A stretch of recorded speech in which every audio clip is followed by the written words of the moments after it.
ایواره و خوش بنریم چارپل مدیا و پیشتیوی ایران به حلقه که نو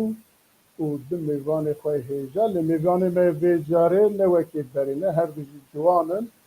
و هر و ما مستعل باقی جید بسیان بهورانه پیشیا که هم دست برنامه خود کن از کتا ویدیو تیمه هیا اما پیشی گداریا کتا ویدیو خود کن و سبریسی خود ببینن و جنها اجوارات بجمهم خیراتنا بتبني وبرسن واد برنامج ما دولة من ترب با أمي آنها بهابرا إدارية فيديو خود.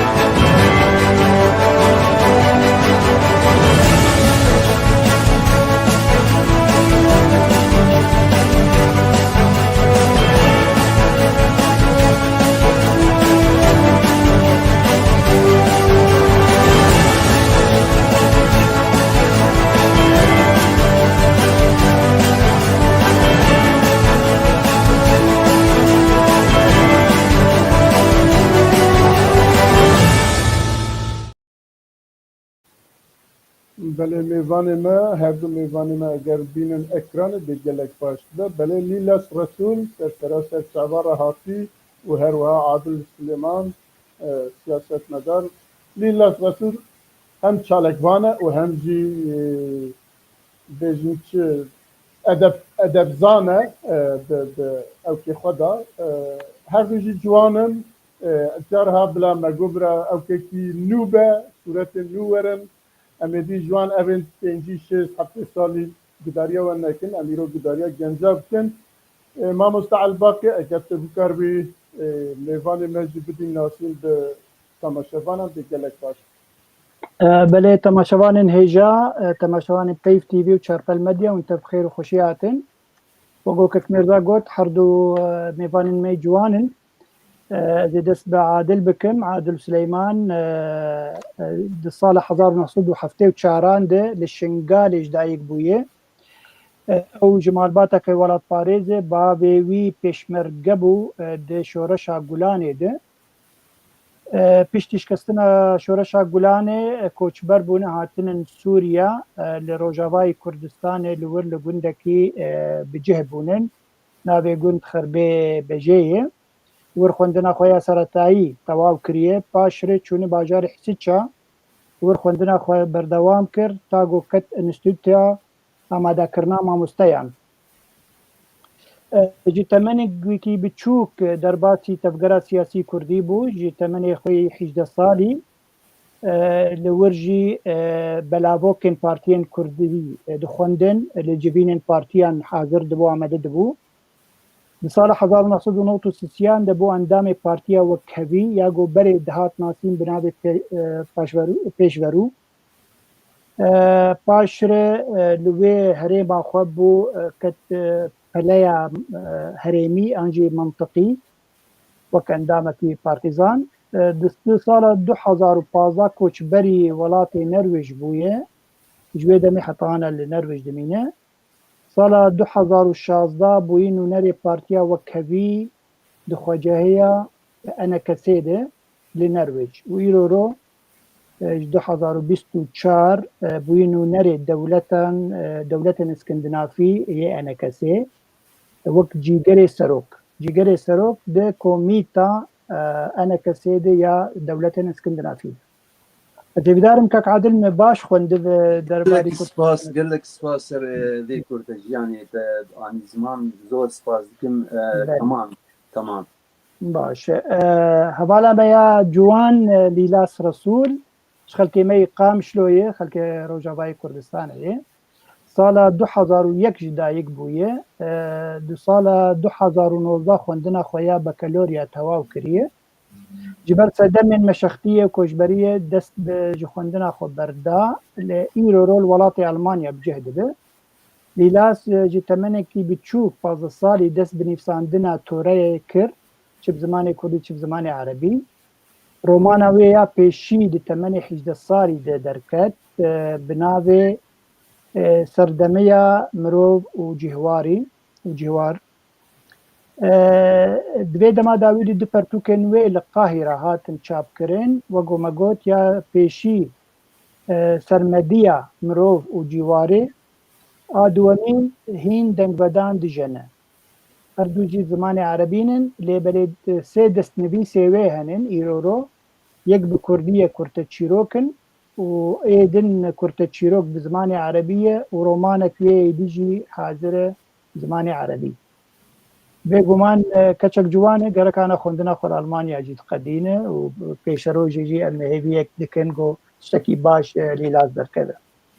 باش کەکنێزا توکارێ ئیجا دەست بە پرسێ خۆ بکە فەرمو بله ام ورن سر مجاري خوا مجارة ما يعولي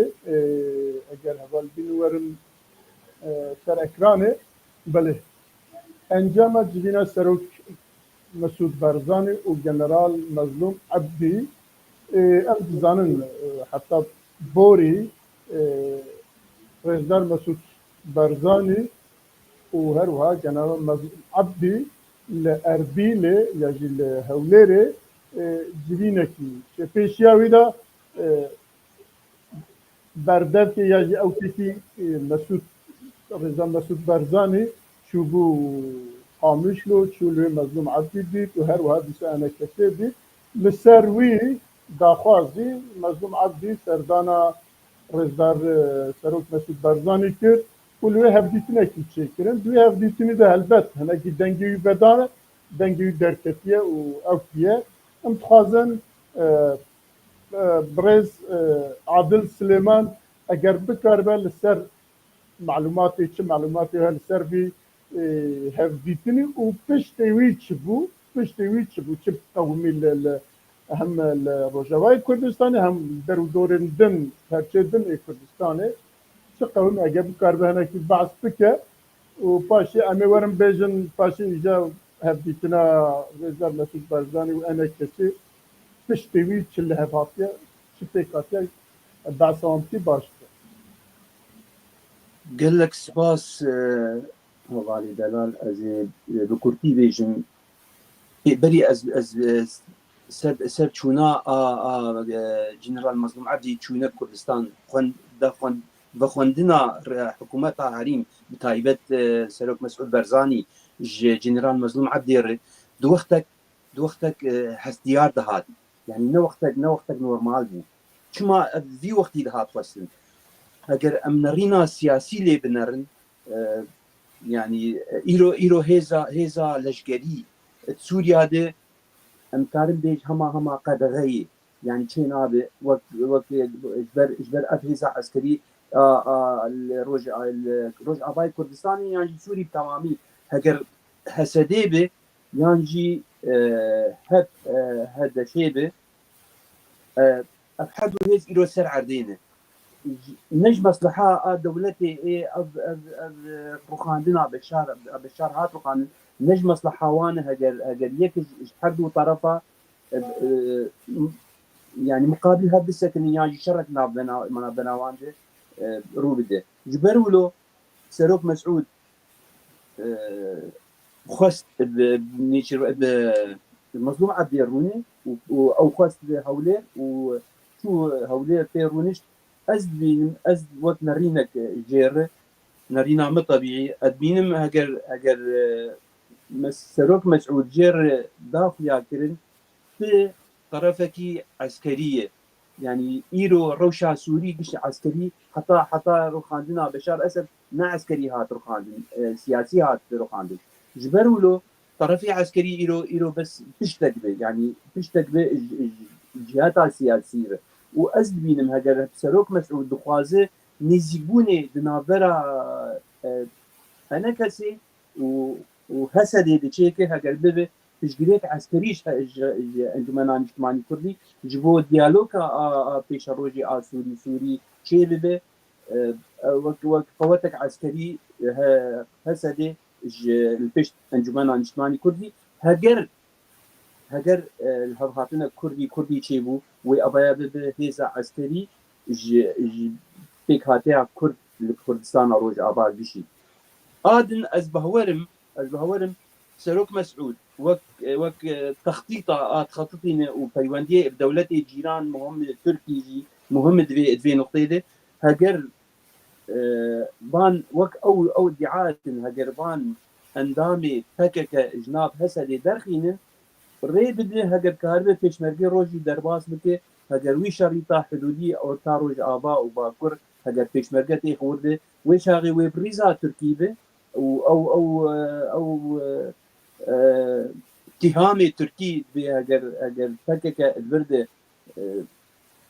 سینۆریە ما سەر سینۆرێ ما خەتەرێتی لەسەر دەوڵەتانە ئەو دەرکردنا وان دوێن هەواڵی پەکەکە ناو هەسە لێ دەرکردنا وان بێ حجەتا تورکی دەعالی دەرباسبوونا پێشمەرگە وێژی ئەس بەهۆرم وێ تورکیژی رازی بێ ji ber diriya Kurdistanê re bi hikûmeta Kurdistan wexta gerentî bidê Tirkî wê razî bigirdi ez bawerim wê serdî esasî hatî çakin bes tiştîn hene tiştîn rastî yanî ne her tişt ragihandinê tê weşandin û tiştîn hene hatî gotûgokirin nav her û tarafa de em nizanin çi Belê lê bes Rêzdar Mesûd Barzanî dibêje di vî demî de pêwîst bû dibiya ku ez gazî bikim û hilekî nesiheta jî lê bikim ji ber ku keseyetekî ku bêje hema bêje hemê emrê wî di siyasetê de derbas bê Rêzdar Mesûd Barzanî û li gor tecrübê xwe xwestiye ku hinekî tişta bi Mezlûm Ebdî jî bide zanîn du tişta jê re gotiye yek gotiye gerek tu xwe bawer bî bi karê xwe bawer bî û a duduya jî mesela federalîzmê jê re gotiye û her wiha li wê tiştekî din jî gotiye eger rojekî li Kurda tehdeyî were kirin bi awayê eskerî her wiha em dikarin wana biparêzin jî belê برای میرزا اویا اساسی بس يعني اب نقاطنا اتاني زمان صدي صد ولوي سرق مسعود بخاد سر راجعندن وي جو ما او كريه بس افد ابانا نكافينه هجر يعني هجر بيش روجا كردستان روج ابا تشرنجي تشي انت كس نزانه ويجاوب قالوا ويشرك بقوم سر اورتا سلي وطرق اطرافي دين ايه لشجري ايه سوري يانجي يان نا قالوا وي ماضي كرد وحتى كيجان درجه وي اطراف سوري اذن واريني بجعلي وانده هجر اريني به اواش قلنا حاجتنا هجر هيزك عسكري وشرك ناو لي وقت يعني ام تفدز عن ايرو حسدي حشتي الصديق السوري يعني حشتي وان حشتي صدي سوري أريناك نسر نمقبول يعني جعلي وان بهالسدي قال لك طابيجني ده مخال سر لي سروك مسعود وك أساسي جر هجر هيزا سياسي وعسكري هفدو بقرن ويبقى قوتك مسترد دروج أباي كردستاني ده أو جير مهمة بله از بین با میوان خواه جوان لیلاس رسول لیلاس همان پرس aynı پرس جبوته دوید دمکی و هادا که براستی اول دمکی که دخبتن کردا بینم باهر آلیم کردی لروجوای کردستانی بینم باهر و بخن یک دنگ و وسا یک دنگ بچه شامه لی ev hevdîtina ama bêje bi awakî bi ser neket ya jî di doman da lê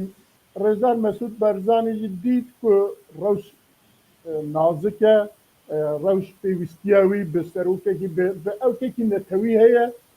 ji bo wî jî pêşî berdevkê xwe şandin Qamişlo ji wê çû Mezlûm Ebdî dît û paşê jî Mezlûm Ebdî dixwand ku biçe balê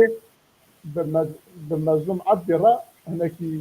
tişta biaxivin ku bi wî awayî jî Kurdan nêzîkî hev bikin bikarbin bi yekdeng biçin Şamê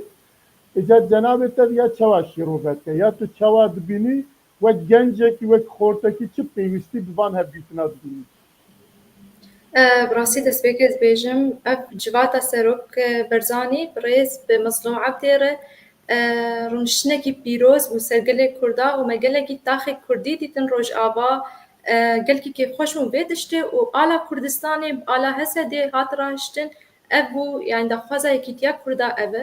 û vê rûniştinê daxuyanî kirin ku milletê Kurd civata Kurd milletê Kurd dest dike ji destpêkê de yani dûrî heme aliyê siyasî ev hat xwe yani kirin ku millet yekîtiye dixwaze û bi rastî armanca Serok Berzanî ji destpêkê de yekîtiya Kurdiyayê û tê xwe yani kirin di civata Tifeqiya a Duhok yek de ev armanc danî û a Hewlêrê ji 2013 de armanca wî ew bû ku Kurd bibin yek û bi rastî dibêjim civata Kurdî ginebî yek em ticarî Kurdistan nabîne yani ez destek tenê çepka naxe انا كسي حالي خوهرن هسدي حالي خوهرن تجاري ام سر ناكفن وده حزارو بيستادجي بندستي بنسيا امريكا وفرنسا دجي خوستن كردا بكن يك لي مخابن اجي مخابن يك ايرو دورا ما قشت خوازه بن يك لي ام كرد ايرو نابن يك براستي از بينم افجينا خوشي و اف غاوا سروك افيج بو ملتي ما غاوكي گلكي بيروز و گلكي گرنگه براستیش بۆ چوناوە ئالێ شامێ هەر ئالیک حالی خۆ هەرە تەنا خۆ هەرە ئەس بێژم ناگەین تە ئاوازی و تە ئارمانجێ کووردا و کوردستانی بجیناینن لە ئیرۆ گە کورد ببن یەک و بدەنگێکی هەرن و ئارمانجێ خۆ بدن خویانی کرن بێ وەختێ ئەمێ خێر ئەمێ کوردستانێکی پیرۆز ببینن یاگەم کوردستان ژی نەبینن نزیک ئەمێ دوورە ژی کوردستان ببینن لێ ئەمێ مافی کووردا ببینن بجیتێ و او ارمانجا او گدنگی ما بگینن نه و شام بگین دولت عالمی گشی ام کردن و دوی ام فدرالی بستینن و از هیبی مگ کردی ما وقتی هرن دنگ گبن ته تنازلات دانینن دعوا کردستانی بکن یا مافی کردی بکن بله مافی کردی اخسو بله مگه وک جوانکی تبیجی کرد ببن یک دنگ لی ام دزانن که خیلی جوان پارتی و ریخستنن لی روجاوای کردستانی همی کردستان چه روجهلات چه باکو چه باشور چه روجاوا خلق همی به هفرا دخوازن که او ریخستن او پارتین لی روجاوای کردستانی ورن به هف لهف بکن و بیک دنگکی بچن برانبر حکومتان نهای نو ای کاتی ای شامه به دوزا مافی خورد کن و جناب تجیگو یا هری کن دوزا فدرالیزم بکن اف پارتین هانا ناینه باید بدیتنا تا وک گنجه کی تویا چوات کری ناتنا وانی باید چوات کری یعنی امتیبا گریدن بله براستي كرد چقدر هف بن ملت يك ملت دنگك حتى لو عليه سياسي نبها برا بن إيرو بس بشروجي بن دنگك شبرقو دنگي ملت وزوريا حر تشتيب أميناكي بينن رابرينا قامشو ده حزارو چاك دنگي ملتي كرد ريجيمك هجان كرسي ريجيمك هجان جلو ما از بيجم جبو كردستاني بي ملتي ما ودنگي خبلن بكن جبو يكيتي ويكيتي چه به بشروجي ده وبن سياسة روك برزاني ده بله جلك سپاس ما مستعل باقي زورم باته كرم ام دزانن کو رزدار مسعود برزاني حولكي کو بگشتي دا کو دافازه حمي کردا بو رزدار مسعود برزاني جي بتشتكي وسا دست بك و رزدار مسعود برزاني ام دزانن کو سال 2014 پیوا لهولیر دو پیمانا چکرن لدهوک دو پیمانا چکرن لو پیکنات لداوی حدیثا بحاول کی وسا رابو کو هم مرتی خواه شانده وی داره قامشلو و درندن به مظلوم عبدی را هفدیتن چکرن هر وها به انا کسی را هفدیتن چکر پاشه ایجا مظلوم عبدی چو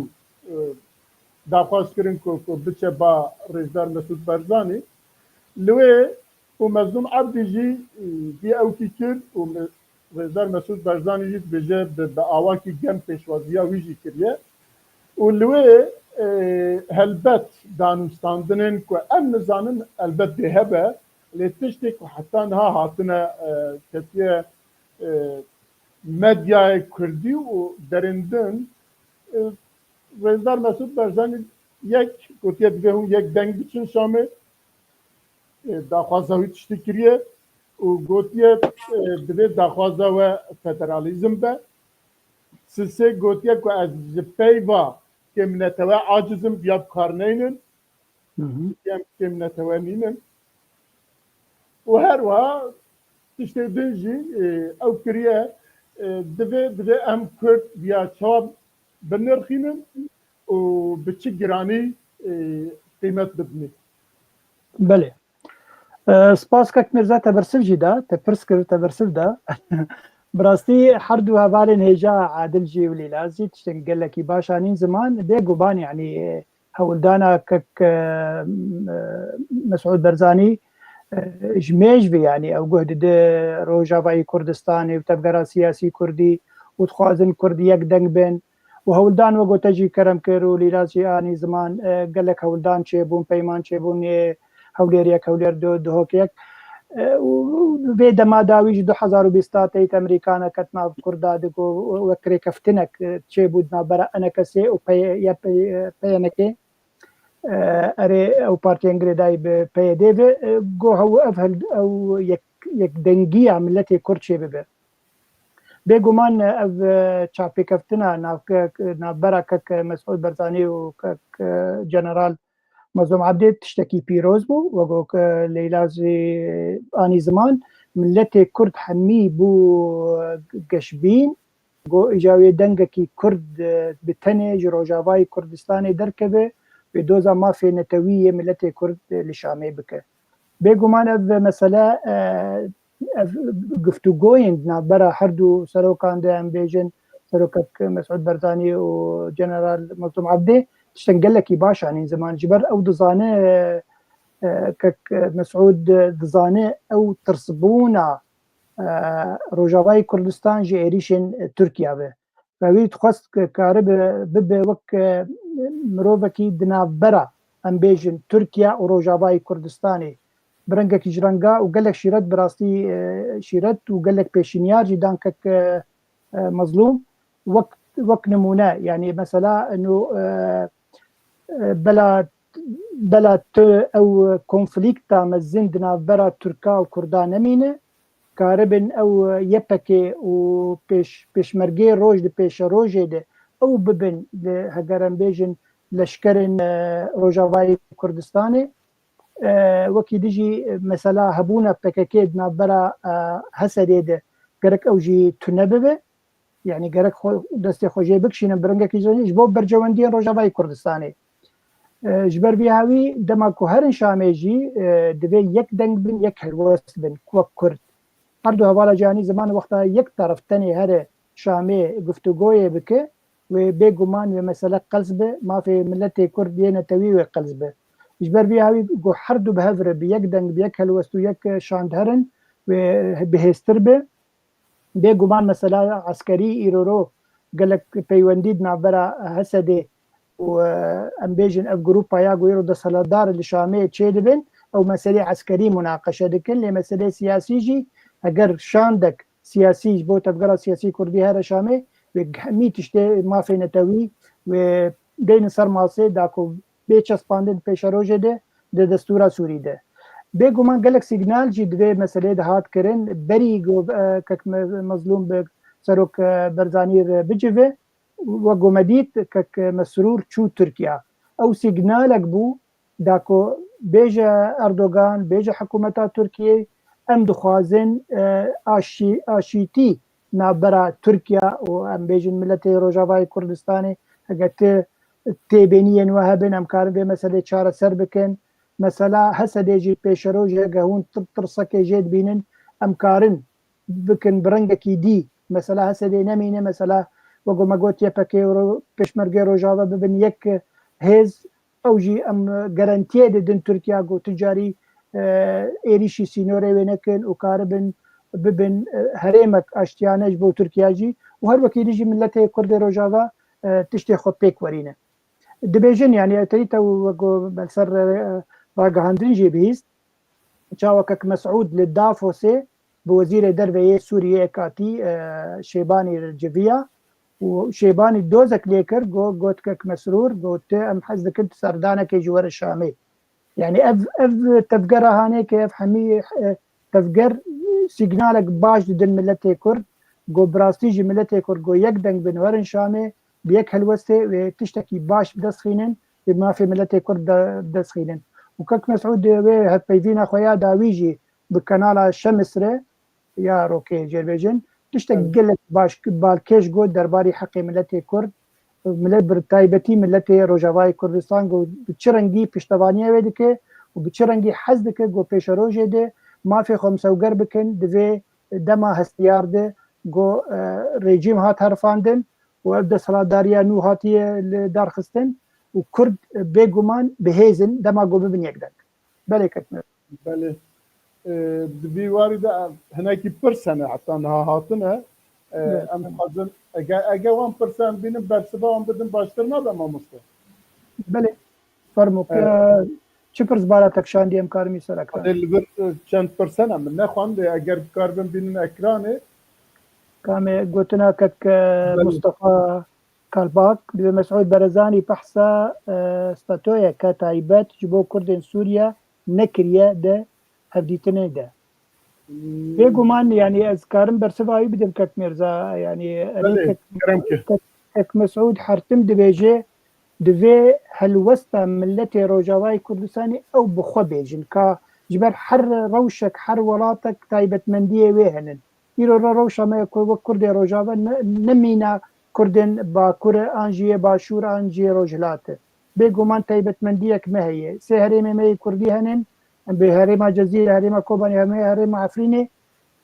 او جغرافيا من نوع جغرافيا كردستان باشوره ملت قالك بيكاتي انديد ناو ملتي كرد هنن يعني دما قوم بيجي والله كردستان روجاواي سر بخو ابجي ما في ميه بيش روجي دي ليه بلي بلكي انا او دمنا او دما قو يكارب يكسر دي بيجي هيدي اگر ام دوزا فدراليه دكن فدراليه جغرافي به ودمي او بيكاتي نام مد نام كردارجي او جي قبول بكن زي مساله دي بس ليه بلي وقت ام بيجي روجاواي كردستان يميلو دوز دكن كان عربي نام مد مسيحية نامده فلايد نامده أو بروتستو بكن إجبر فيها أو إجبر فيها كك مسعود وها نابجه نابي هرم دوزا سر خبوني بكن حكومتها يا أنا إجبر فيها أو درفت داي ملتي كردي روجاوا أو بريارة خبلت بلي إما جي درسك من هي اللي أستخدم أجر كك عدل بريز عدل أجي ليلا جي أجر التعقيب أجي ليلا أجر بك ليلاس أجر بك خازن بي بسربي برسي تشتك بيجن برسانا بو بله راستي سروك برزاني اف جباتاوي داويد قناة الشمس آرو كده داخو يعني قو او بشقره ج كردي روج آباره وشك داخو يعني كرن وجيكي دجي داخو يعني كرن قو او فدراليا كردستاني رأيه وشروفكر قو فدرالي يعني او كاربن آرمانجي خوب جيبينن او كاربن وك انا تشلو روج آباه إدارة ذاتي بيشن تستايا بلند او فدرالي ولويو انا بام بين الاوروبا جي المانيا تاني شارده فدرالي هنن راستي داخ يعني كرن وبش قرجي جبو كردستان روج آبا بله ما مستميزة كرم كه كرم بكادل قال لك سباس يعني رونشناك كاك مسعود برزاني جنرال مسلم عبدي تشتكي سياسي الوير نشتري نايبوتن او جهتك لشقريه مسلم عبدي جهتك سياسيه اگر سروك مسعود بير گفتگو بك كاسب روج بيش روج اباي كردستان وي فيدرالي به و لا مركزي بو يچبه ابيا جهه سياسي بيچتي خوازن وتحديد نمظلوم ما جنرال مظلوم عبدي علاقتي بس نقاط قال لك مهم هي يجي وك انا ماني زمان بماني تركي بدا الي بان کوردین به کوردی اش ترکیهش قندیل در باس بونه بگرینن یاد دوا کاربن دیتنی حکومت آدم في رياسوري دیتنی ارینی بن بس تم تجار او نابي شي جرد بيجن سلاحي خو دس خبر ندن وبمينن وخل سرعه دي بقرن داگر سرعه ايرو بشهاده سال هسدي ويفجي اوان هش شهاده سالا هگر روج آبای کردستان آرام بمینه جهدنی سوری خرابون و ویرانبون وقت کردستان روج آبا چه نبو وقت جهدن بمانا هسدي جار مثلا فيدرالي اويا ابايا ناس بهورناكم ابايا بيك فوقرين ناف سروق مسعود وجنرال مسلم عبديد قال لك بله برز كاك زا برسك خوشكا مي فاطمة هي قال لك از خبيجم بله رئيسدار مسعود برزاني وقت كنت بيجا از بيباك كم نتوي حزناكم او پی بخواد برسبک یک و جبو ستاتویه کی شوات پی گوتن ایجا وقتی که نتوه نبه نتوه یعنی خاکاویه جغرافیک و ملتکیه لوی بجیه و فلانو بیوان ایجا اگر از هیوید کم اوا ببه برسبا برز مصطفى قلپاق تو وی پرسی کربو و دله بده تلویزیونا او کدا شنستا به بحث فدرالیزم کریه بحث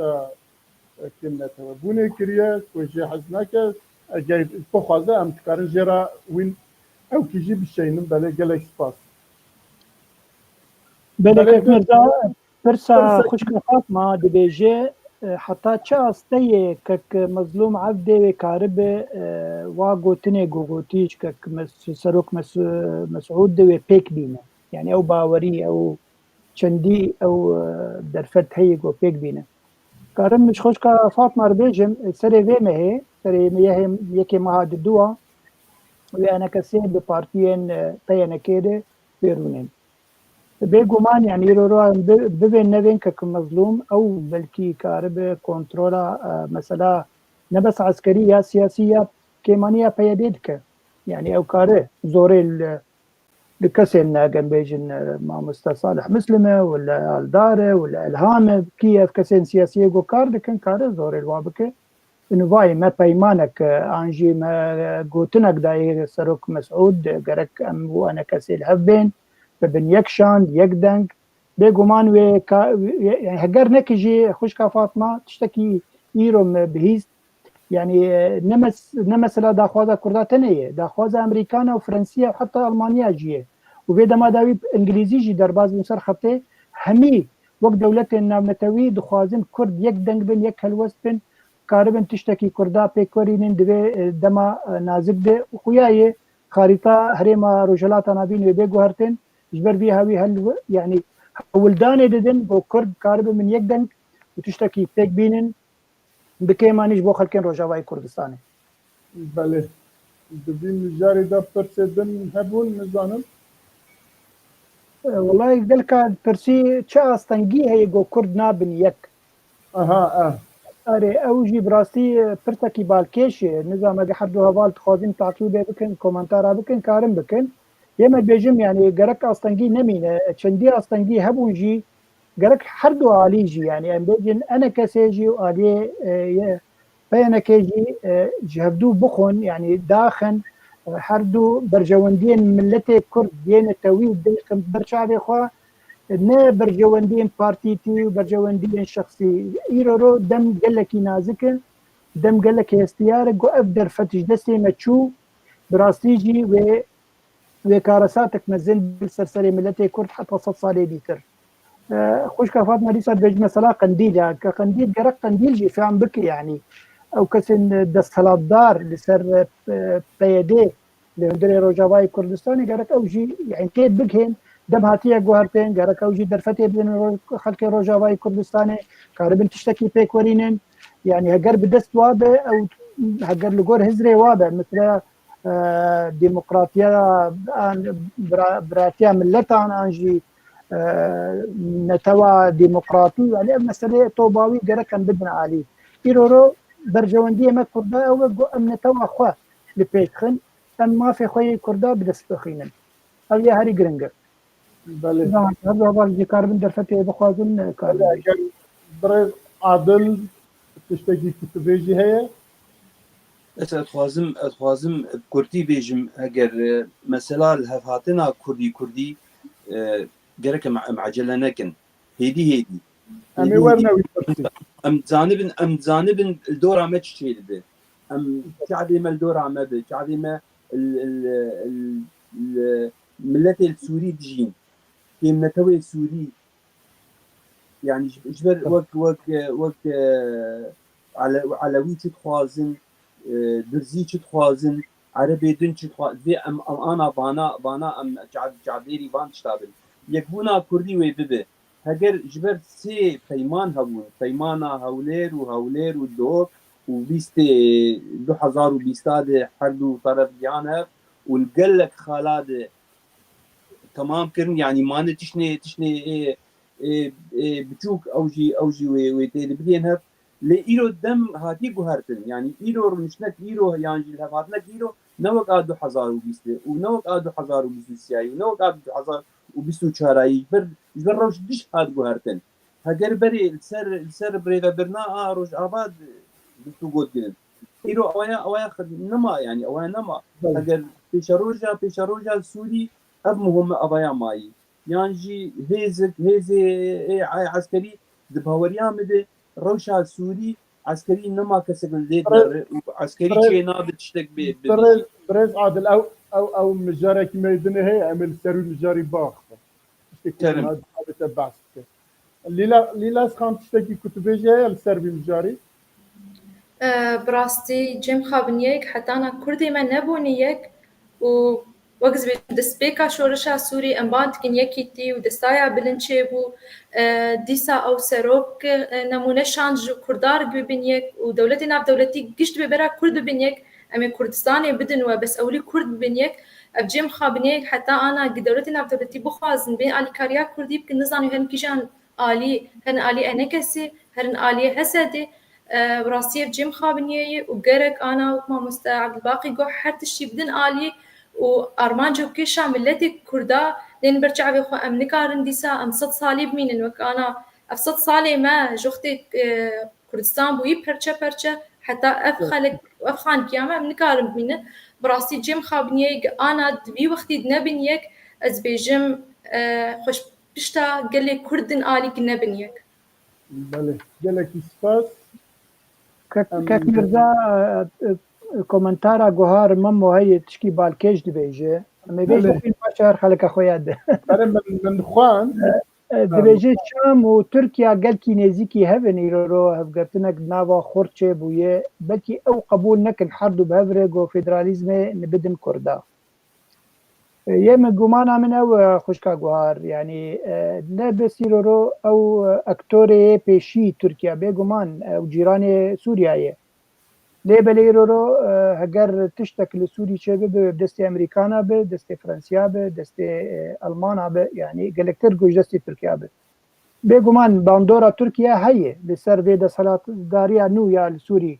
ليبل هجر بي وفيدراليزم شباب ونا تركيا بريارا بده وامريكا بريارا بده وبربتشافي جبراس يعني انا ورد سر خالات دواسيه بربتشافي جو سوري برب دابشكرنه در ويك تاني نمينه باش كك ميزات كارا انا جاري خبر دوام بك بله ام درباز بدن دي مجاري او برسين كو هاتنا كرن دنا مجاري ميدن دهنا ام برسفا وانا بدن بيقول ودا برسفا ورا بله پیام برپرسن کاتی ین شامه براستی هفته های بجنده هفته های داویه گلک پیام جهف جوداتن هم جعالی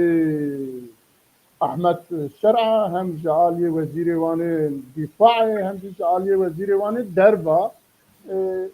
لهر جیه کی با آوا کی پیاما ددن و گوت پشتا دبیجن و پاشی جی مثلا یک جوان او بو وزیر وان دفاع دبیجه اگر کرد یا قبول نکن یا جهاز ده قبول نکه ام تکارن او که خواه عسکری بکار بینن ام تکارن زوری بکار بینن پشتی روژه که وی دگوهره دبیجه موسا نگوت بو ایجاد دکیجا حالتی دا وی گوتیه تشتكي وكذا حالات إذا جاردن درجي بردا خاصية تشتكي دم بيجا ل بپراني أوانا آنها دبيجن أم ناخوازن سوريا پرچب سوريا كي بگشتي تخوازن وهر كسا كي برا خطي دا إفادة بك إجازة هما يكسر ورم لسربان بيانن ياجي بيامن كو أوانا دانه بين برز عادل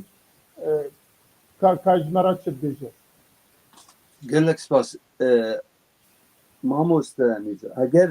ام امالا دين سرفان في حكومتها او بالاساس حكومتك دمكيه يعني جير هاد دانين حطايك حتى تالي اداري حتى ويخلص بده وبلكي كان مها كادريج بده لا حكومتك ل برز عادل بزنب از صادقين تشتي كون هاتين دانين تشتي كون ها او دبيجن دي ببا سببك ببا بنجها كي جبو بيش روجا ما ميزا اب حكومتها حروجي بشكل كيفه جبر اويات تاريخ خودت كاركي سياسي تشتكي سياسي نكليه ما كاريوي لشكريه وعادد وابايا دولتها واني دانيه او دولتي او اني داني جر بين تيولو بيجو تيولو بك زيدي يقولوا نكار قبك حطاجي به وقت احمد الشرع رجع اول هات يا شام بو مخو جوهري حتى نادي خو هات جوهر عندي لي باش رجع ينا جوهر ويدمين وقت جبر فكري وينا زحمه الروجا كيف دواد بي جوهرتن ثبت بين جرافيتي اول خط بس او فكري وينا جوهرتن جو حكومتها وي دوراوي تمام نفسها او فكروا او هيزن يعني تشتكي جدركي ناتي سروين منهجي هذه التربيه كده جبر ولو ويحرج بشكل كيفه ويتم تهديداته وان عسكري بن وتهديداته وان سياسي بن جبر زيدي تشتي دولتي او اني جيت قازن نكارج كيف ويروج وبرا امزان بن اگر اويا جمر سجاده سور جمر داناين وسوريا داناين وسوريا بغلا خدي وبغلا خدي ناك ابدا وابايا امزانب ام تامل سر جريندن هاجر او جمر ديمقراطيه تشيكي يعني جي وسوريا برنتا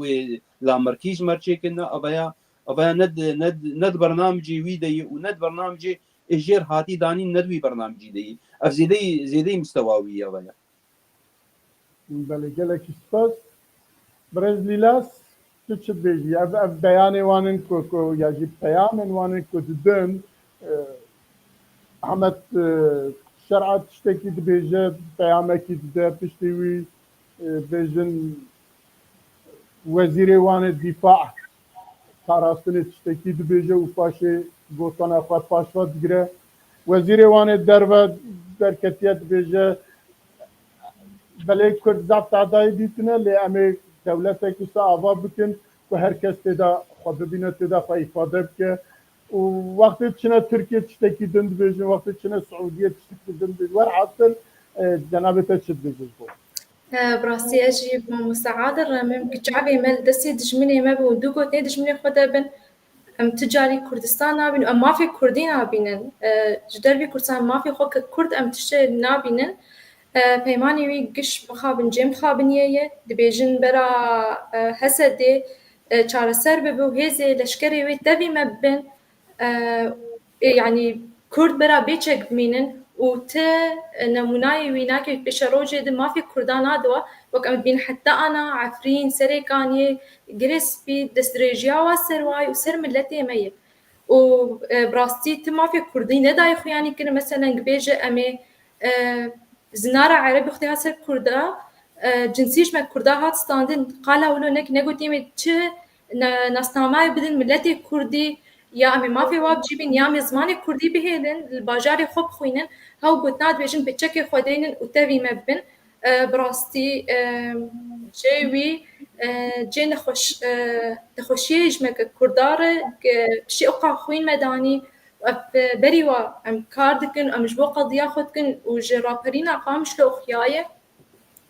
ضحزارو چارا بری هر سوریا امرابون لی عربا خوندا پشتما ایرو دیسا خونادن پشتما و بچهاوی ما بن آرمان جوا او گمک کردال دنیا نهیلن بس ام کرد می بمینن و سر خاقا خو می بمینن می ولاتي خورزگار بکن لی ام ته ولاتي سر دستی دجمنا نابینن و بی آداوی دجمنه بابو کالا نابن دوستو هبالی لاوا شنو ما از بيبيم كردي ما ببن يك وخو بكن دنجك جف شامي بردن لقامشلو بجبن وبدنجكي وشام خوبي القامشلو بيبي برزقرتيا يكتيا كرداج وجه بخ بيبي بيجبي علي امي ما في وبدنوا بيجبي علي ما في وبدنوا لي كرد نبن يك از بيجم شام جمرت شكيناك ودولتنا بدولتي جمرت شكيناكن جنوما از بهيبيم كردي ما بندي شامين امينن وبندي احمد شرع امينن وق امزانن حكمته احمد شرع تيدا او ناب دولتي تناصين قم منظماكي ارهابيه افتشناي بشرتن جنوما از بهيبيم ام كرد بندي شامي تدبرين امين ام انا سري كيتيا خو كاربين بله گلک سپاس لیلاس خان از زانم که 2004 او بویرین لقاموش لط او شخص سالی بوی لنهاد کاری بحثا ویچتی بکی آوازی سفرازیه که کرم که ما مطال بحث از ورم جنته براست اف بیانن یعنی اف پیامن که اوانا دبن هلبت مجبی واندا تشتكي تعقل واندا تشتكي هي حتى بكربن اوي وصف كي وقت كن كربن اوي من وزير الدفاع بيجا ولا دو مغاقوت شاش متجهيشتن نبستا من او نبيا متشتكي سنة قلت يا جبوي اللي برامبر بيا جلو تب پیامه کی یا چون او کی کرده کو درسوا بانا بده هي یا تن برپرسین کرده راست گرک کرد اوجی خودی هلوست بد لدیجی با گفتگوی آنجی سیگنالین گوج و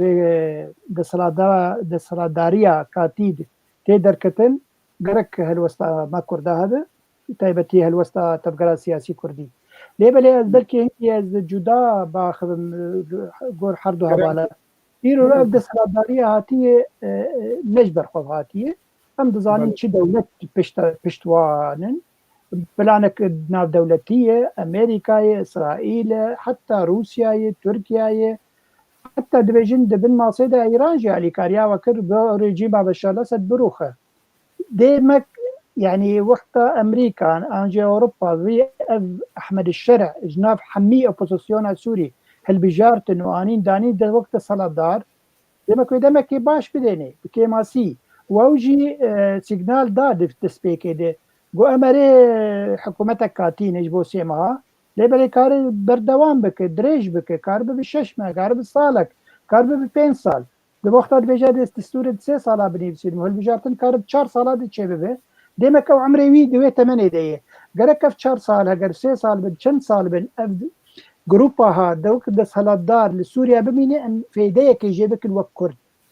او کی باش باکروناوی ترور بچبه ایرو رو قال لك دولة درن سلاوة لدكن كيف خشيا خطينن انه اگر تشتكي باش بيقوم ملت سوري بك ام بيشتبانيا بكن ایرو رو يكتيا اوروبا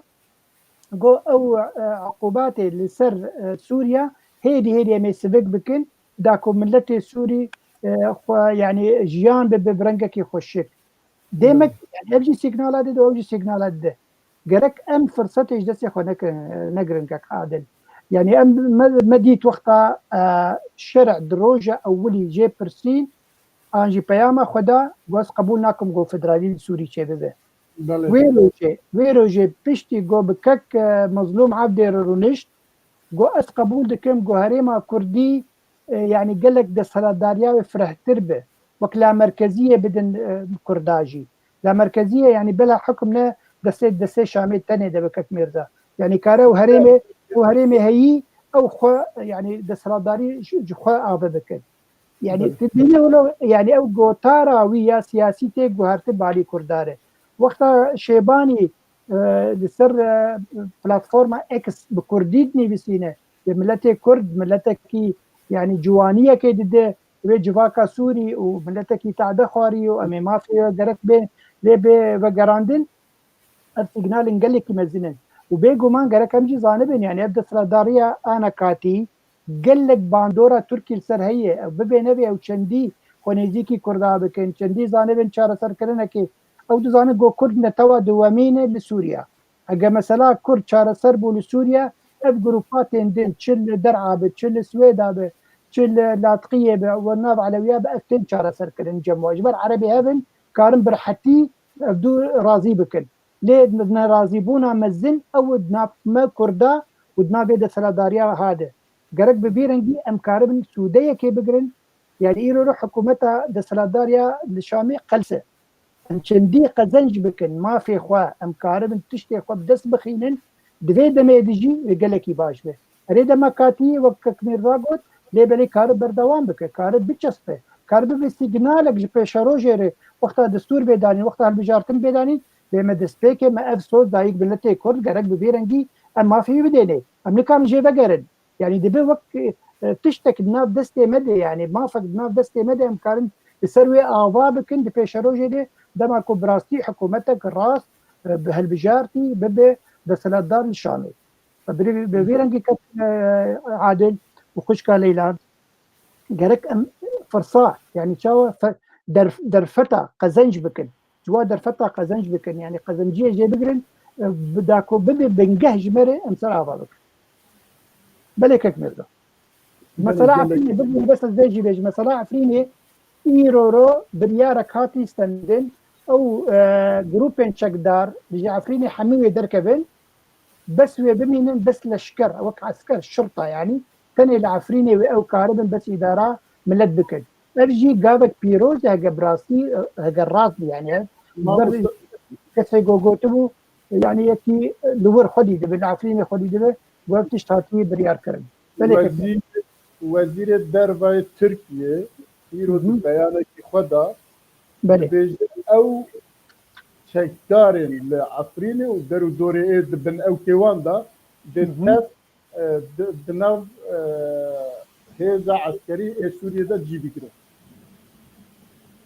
يعني بريار جوي هاتيه كوانا تبخنا ناف هيزا عسكري سوريا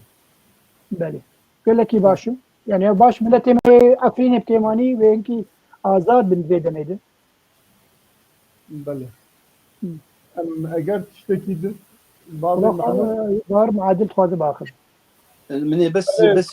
بس نقطة سر اف حكومتها دمكي ويتشمر بك يعني الويب هاوريه من ابالي الويب هاوريه من ابايا تشيناك جبر نك هاريوي هاجر بك او هاتي امنا خازن درب منكي سربسكن امي درباسي مجاردين بن امنا خازن درباسي وي مجاردين تشاوا هات وجبو هات وحطا كندي وي هذا هاتنا وي بو امر واقع سر دولتي واني بو امر واقع كسرنا بو جيتي ياد الوا نكاريوي هاجر فيدراليتي بالكردا يا هاجر لا مركزيتي بالكردا يا حقوقي كردا ابايا ملتي سوري سروي اريبتي يا اريناك ابايا نشغل ابايا بس ريكي هاجر ارامي سوري دي حتى حكومتك دمكي بيدانين ابايا حكومتها دمكي ابايا حكومتها كاتي وقت بيشيمانيزما يعني برياوي بلكي قال لك زياده بك بيجا ششمه او بسي 3 سال و4 سال نصلحي بسي سال و4 سال بحالتك ثاني بلكي ولو دريج بك هجر امريكا واوروبا ببينن روشا سوري في حالي وفي شهر وكرد وسوري نبر ببن ويقول لك خاصه تركي ويقول لك بقرن هجر تشكي سوري ارام ببن بلكي ولو بهلن جبر عليش طرف يدن اسرائيل ولو مرتاح روشا سوري ده في حالي قال لك مرتاح روشا سوري حطانك درباسي قلنا تراوان بوي وخاكا سوري جي هناكي درباس بوي جبر يعني قال لك بلكي ولو بهلن بس هجر ديتن اي تشتك غيني نريناوان ده وتعدل وان بي وراسن وكاربن روجك وشاف روجك البوغرن ويا هري مهم مسألة چونا وەک وەزیر خارجیا سعودی بەری درۆژا چوو وژ سەرۆک مەسرور دەبێ وەرد سووری ئەوانە چین نە پیرۆزی ژێردکن لە حکوومەتاوی ئەبەدەن ژێر نابێژن پیرۆز بوو هونبوون حکوومەت بێت ئەوانە دیشت چین وەک الواقعوی ببینێ وەک سەر عەردەیەوی ببین کاری چاوایی حتا گوتنیوی گشتێ نویساندن و گشتێ تەقییمکردن لە جەم ئەوروپا و ئەمریکا کا پێشە ڕۆژا دیاوێ چاوا بێت نەڕینامدە ئەوەیە ئەمریکا و دەولەتێ و ئانی هەگەر بیە جەبهەت النوسرە سووری دەبحلینن وجبهة نصرة سوري دبحلين بشر وبي خوين وبي تشتك وجبهة نصرة بيحلان الوقت بقوا امنا خازن درباسي مجاري دموس لو يدريش بك ابو متفص قال لك فص بريز عادل اللي ام دزانن حتى كود دستورك شي نبا حتى هالبشارتنك شي نبا دي ام حكومات السريه دي ام قاعده لسر اقتداري با يجي اللي ويبا ايدي وانا تشتكن شواكن او دي بيشاروش دي ام ببينن اللي حتى وشاف بنانا اللي نوسا دستورجي ما مساعد الباقي حتى دستورجي ويند عادي بياد دستور حكومتك بي حكومتك انتقالي بي تشكيل سوري ده هجر جي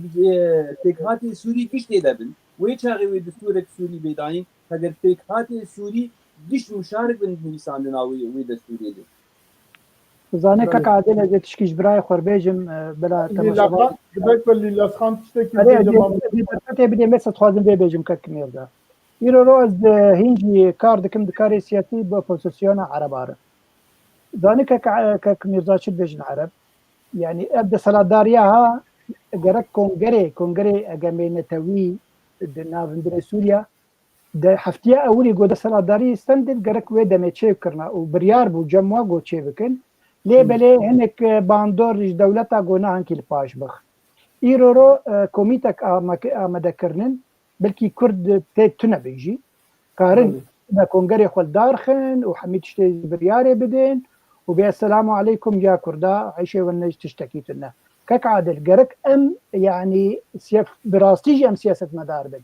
ايرو ام بفينبن ابدا سرداريه ها كارن هجا دولتي هريمي بكيماني تركيا ولبنان ابيجن حتى اسرائيل جي راضي بن خلاص في امريكا واوروبا جي راضي بن وبمينه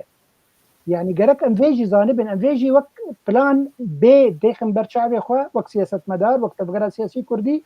ام كارب التعامل بده سرداريه بكن چندی صلاحیاتی وهن كامن هند گلکن گرکم تعامل پیر بکن ام کاربن تشتکی جه فهم بکن باشر تشتکی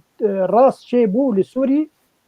ام دي صار تعامل بردوام بکن و تشتکی راس شی نبو گرک تزانب عرب ولونه عرب بيرنجين اري هدنا بانقلاب عسكري ورنسر حكم انجي بيرنجي هانك بينسر حكم هقعت بردوام كرو ما كاتي شي بيجي تين بدي من حتى خسر راس بك الدوره تدو سما في خبك لا جانا بتكريه بيربك ويفهم بك بلا اوجي تفهم بك بلا اوجي زانبه ما في تا سقفي ما في حتى كيجا درجيه افقات تشتي مهنا قالك فحمتش بيت شهر سركرن خوش قال لي لا شكل قال لك يباركيش قلت مثلا حزام العربي زمار عربي ومثلا ستاتستيكيا كسن بنفوس يعني حردوا ملف دراسي كثير بدما فيدي بين حد كرن عربي بيشتي جوورن تشتكي نكارن بكن جبر نحقيق بد ملتي حقي ملتي كرد بدما بشار الاسد وبابي ويده يعني افكار سبب يجي اوكي يعني وبريارك دابو براستي ويروجي بريارك دان بوتش بريار نحقيه بدرباري ملتي سوري هات كرن شكرت عرب بدما بشار الاسد وبابي ويده افهم له قبل ما قبول كرن تشتكي باشي قام في ديك جبي هالوسطى وبيجرن وصار بيشغلن امي كاربن بحردو ملف خوي هري مزين مثلا سناره عربي ومثلا كسي بين فوتهم شارع سربكن افحردو جيتي تشكي قال لك سركبتنك مزنه ليلى سنه دورات ايغو تباخ اوكي ما مستجبوبي نرني متخصص نرينا خبدم جوتن حسانترتنا جبيجه ما في كردا بدن والي ام سباورناكم بشعب خبينن ام بین زمان دیسا 2080 2004 سرهردانا قام شد دیسا رژیما سوری هات گو امی ناسنامه بدن کردا و چم خوازن مبدن و لیهر نونه بگوتنا مهاج دکن از بینم دیرو دیسا دوباره که بگوت و از بینم ام که کرد جواکا سویل و همه جواک ام دوری هر تشتینن و جواکا سیاسی گوخته ایرو احمد الشرع در دولتا رودنه و مبعوث دولتا رودنه و ام کرد دورن انا اوداك هي جربه اودا الكاري بشتغريا جواكا سيفيل مبعوث متحدة تدي جير ويدرسون اجد نابا دمم ما خواست ام ككرد حرف دمكي جواتك جمر تشيتكن وشر داويل سوري دبه جمر بيشكيش دكه بري حيشبه ما هي جمر بيانك شان چل سوري بويه هر تشتي دابو جيم خابني وقتي متشتك سلمة كردانة دي هو دبن ده هاتن بيرانين او جيج ما حشتا بما هي بوج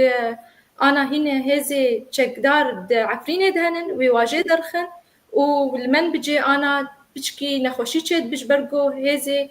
قصد يريشي اهلي مخلكي من بجدكن راسي بجيم خابني بهود باد قوتناد ونرين نباش ازبينم قسر ما قرطيه نانين بيرانين كيكما كردا خوينا خرجان حتى ما او بيجن سد التشين ومن بجورقه مرزقار قرد بيجشي نابين دبينا ام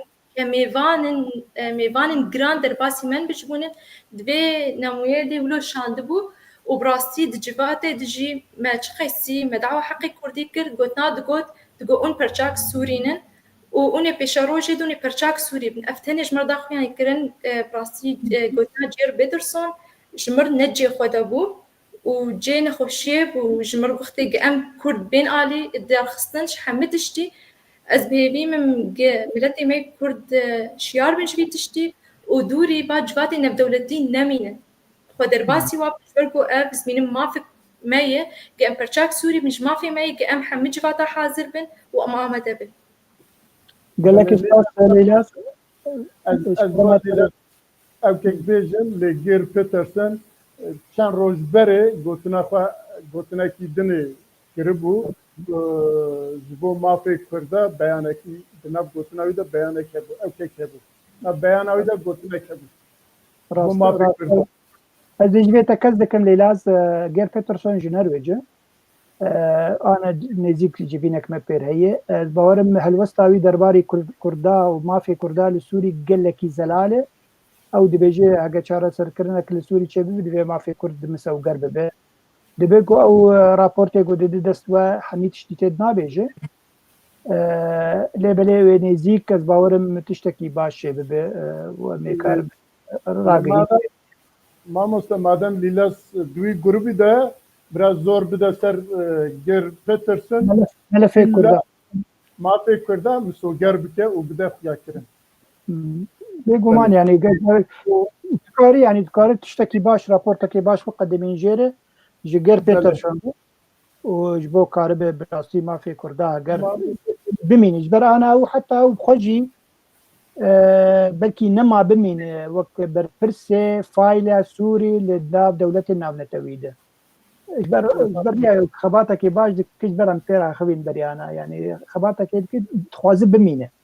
لكاره وقتها او بنياره دو بنجي شهر نمينه او جن مادمينه يعني انا يكتيا ملتا بريار دارك ويدو دا بهله حتى كو شهر سر بده دبه تشتكي بس زي بيجم لي لاس زي درفته بدن واخورتك ني بس عندي قوتي دكتور عمر شيخ موس جويدي وبشداري كونغري ببه يا قول سوري اگر دكتور عمر شيخ موس براسيجي مروبتي دوسته وتيجيشتيه وداغرتي جي ثقافته وكسكي سر بخوجي كارب باش بر خدانا انجي برسوا فرسا كردي بك خلك ما يعامودي والسويدي جميج في السويدي يعني مروبكي براسي قالك جاي كاربو كنونري ملتي كور وكارب تشتكي باش بيكورينه اگر تبغى استثمار نبود به كونغري ده اوي جنيزيك وناسكن او كي هي جايه كادروي هي جايه بله على الناس قلت نامي متخصص بيجم بورنش ناجر بيترسون أنا الشامي بحمر خصني عربا رودني بجواكا سبيلي عربي رودني حتى أنا برخصنا كي كردية جواكا سبيلي كردي رونانش وقت بيجم أو وقتي بناف جواتك يروني أو جوات بشخا جيشرو ببك ببهتر تأثيرا ويملتي ليه بب أم كرد براسي ام دورن چقای سیم دنگ بون استنی کرده ما خلک مجعفرین ها بون مار هواله ما جعمودی ها بون مدنگ بون چقا مقاله کرده دکر دگو اون پرچاک سورینن از بیجم چقا ناف عربات مینه و تأثیر به ناف کرده ده و تأثیر به جلو ما دخوازه ما او برنشنه به امی پیر رونین امی دخوازه ما او جواکا سبیلی کردی جی رونین برا امجین نین درخستن. بله بل بيجومان ليلى يعني إيرو أف وقول بيجين مهمة تفقرات سياسي كردية وهاي كعادل يبجى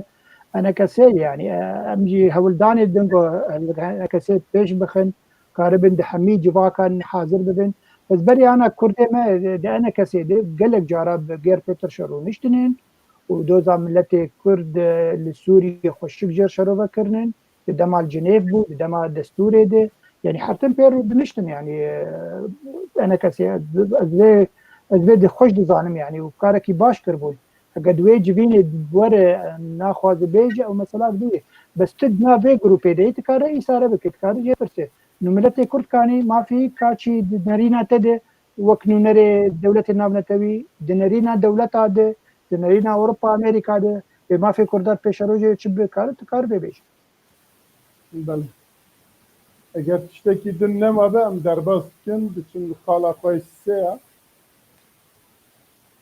كك عقيد خلف دبيجي كك عمر دكتور عمر شيخ موسى يكجي دا مزراندنه يكيتيان اجتماعي كردي بو هواري مم جلال طلباني بو بلي بيقو مانا ام ناس كن ام ناس ابا راسك كك عقيد لبلي ناب عيبك جير ديمك سياسة مداركي كبني بلي بله بله ام تم خالا خواه سیا بلي حولين لهذاتنا كرد که های چر رده از جدید پرسید دیسا یکسر برز عادل بکم بناب انا کسی ده البت هایویج اوکی جمع زیده تره بلکه هم دربا ببیسن او دناف دایا اگر بکار بل سروی مجاری که هم هاتنه که اما بو نزیکی 14 ساله 12 ساله ام تخوازن نزیکی هف ببن وحتى هم نبيه إجابة دمه هاي الداوية يا جماعة هاي الداوية جرم تربية أو وأم تزانن كو ما هو نبيه هاي الداوية إدي حميك كنت خازن نكو بيجن أنا كسا يجي بيدا بتني بنافي شدانه حميك كرد أنها دوي دانه لوينا وشعبيوان لويه ودليوان جي ليتخه هرو ليتخه لا ودبيجن قالوا اگر كنا بامت شفتم اذا متخاصم بزانك ام نها جيشنك وك قالك سباس وك بري بهنك معاني زمان هجر ايرو روشا ايرو نوك روشا 2020 يا كون يا كونغري اتفاقية هولير يا اتفاقية دوكنا او ايرو روشا قدنا وحرتش بنت عبداليا كاك مسعود برزاني ردرباسد به او پشگرش به امتد زانن هگر حولی مزن تیدانی عالی جناب سروک مسعود برزانی تی هگر یکتیا کردی و یکتیا کردی ایرو پیوسته هم کش به زانن حتی جهای کیجان آسته يعني او اساس قال لك خالي سركه هاتني تفاكرن يكتيا كوميتك سياسي هاتي تفاكرن شاندك كردي هاتي تفاكرن يعني مابول سر خالي حطانكي حتى قال لك قال سر بشمركي روجي هاتون ابا كذا ابيا بكذا خالك عسكري دي اللي هنا قال هاتون ابا ابيتن لحظارو بيزدادو دويد هاتكي يعني بكرتي و يكبونا كردي تشيده de az nikar mishtar bejim wê sibe ya dis be ya sêse bes wê yek çêdide hinek hûrgilî hene ew ana kesê û السروان هورجليا دراستك وهوالي بيانك جي أوجي تشنيوان هنا أوجي دراستك وحطانك خوشكلها بقرن ويعني أم زانن فان چند سالاده 2011 وحطانك يرو 2020 ام بادر باسی 25 بون هجمارا پارتی چه بونه هجمار کتیب راسی نمازانم چند پارتی هاتن آنا کردستان روجاوا جر افانا گش نرینی وان هنه حرکتی و چین نرینی پیشروجا سوری و پیشروجا کردی سوریا دوی لبنان يعني ويكون كردي هذا بس إيجار كنجي براسي از نزيك إن شاء الله ويشيدي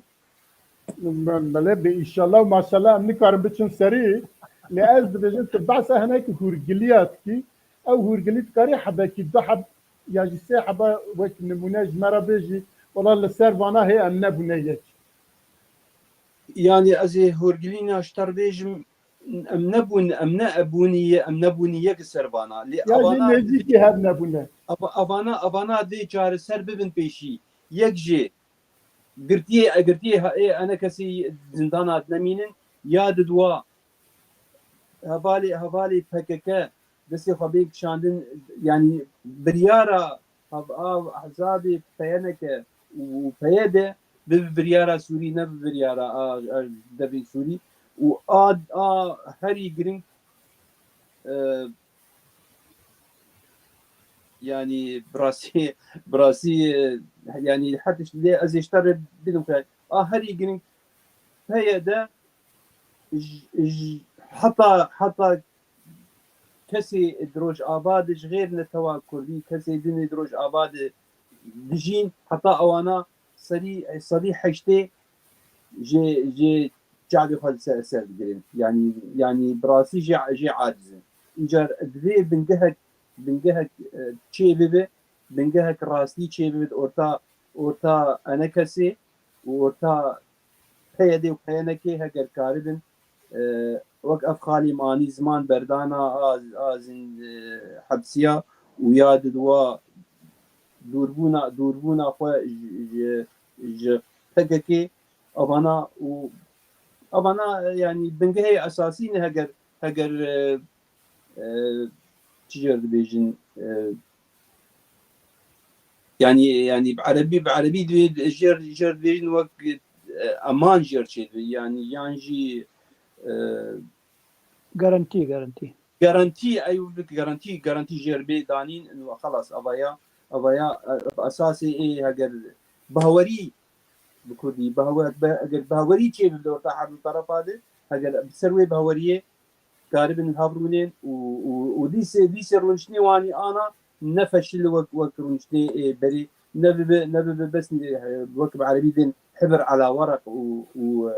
وخوش بربدن عالي يجبر إيرو يقبونك ضرورية جناب أي طرف جي برده أو طرف جي برده وتشتكي ويل في شروجا كردستاني وفي شروجا روجا آبا في شروجا سوري تنبي أما وك خلقي للنابجم وتاريخنا على تاريخ شيء مش تاريخ عم تخوازن في شروجا كردستان روج آبا كردستان به چی تاریخ آبری چند سالی میشه مجموعی پیش روز مرمومه و چی طرف انا کسی بیان یانجی پیانکه بیانجی پیاده به کلم یکبونا کردی دروج آباده از باورتم آوایا ویج پیش روز کردستان روز آباد چیدر که ویج تگی کنه بس انا کسی او تبنيوان يجي او كيوان هو الكليوان جناب تبعث كركو او جرتي ورنا بردان وكسن كنا رجاوينا براجوي دركبه بيادتنا ايوانجي او كيوان هنا يعني داخواز ايوان كوج انا كسيت خازن يجي جاي كيت خازن يكي خازن جرى افا ببن او تفل نهاتي جوان أبتشتي أمجود خالد جوان نهاتي صديقات جوان جهنة بس از نكار مدبروان بيجم كات تي وهي ونج أنا كيف خازن هقدر بده از نكار يعني از اشتري كي بينم زمان حتانكي حتا بري ما دوازه بري روخاندنا بشار الاسد يك داخوازي عوام بو هاجر خو جي ائتلاف دوري ائتلاف بكن باش يرو ائتلاف نما يرو ائتلاف نما يرو ما خاكا سوري صراحه سياسي دندري سوري تكر نما نل تركي ونل قطر ونل موسكو ونل دركي يرو الخاكا سر خاكا سوري تكر يرو ائتلاف نما يعني او حجه اوانجي خوش دوري ائتلاف بكن او جي نما يعني شو بله انا قادم كما وين نقاش لاختلافنا مع انا كسهجي الاسطنبوليه نوعا انا كسي يعني نكار مشتر بيجن صد تشتكي وانا مال اسطنبولي اجبر اللي هم تكار بيجي تشتغل اسطنبول نما باشه كنا من ليلاس خان وقت جوانا كي ستما باتا بديتنا تشتري كنها انا كسد بزهور قليه منه بيجي اباجي هور قليه منن جبوي ويجي خانزيكي هب ناكل بديتنا تشخص راسته ودبي وصابه يا تو قيمته وان قوتنا جيتنا براستي جوانا كي براستي بخوازن ملتي كل باب قربان بيبي از بخوازن كيشا ملتي ما بجيبين وبرا دينك ملتي ما كرد بن ويبين يك وهي بياما اوه لي بيجو مان وك امزانين جلك بر ناخوازن كرد ببين يك ابناي بشارتن وك مدير مش ناصر وبرزاني بجنرال مظلوم عبديره جي جلك ترسيب وجعره باره وقالك بندي ويجباتي بون ببينن بجيانه چه آرمانجيا جيانه چه براستي قالك كرد ببين يك دي ساعد بيجن امتمي بيجن وجبري صدي سلام بيجن كرد ببين يك وجبو ما مستعد نخص اتشكي بدم خو يعني كرن ايرو ام قش قرباني ديروكن ام نكارن ببري تشو بري نتشو ام ايرو قش قرباني واصالي تشونن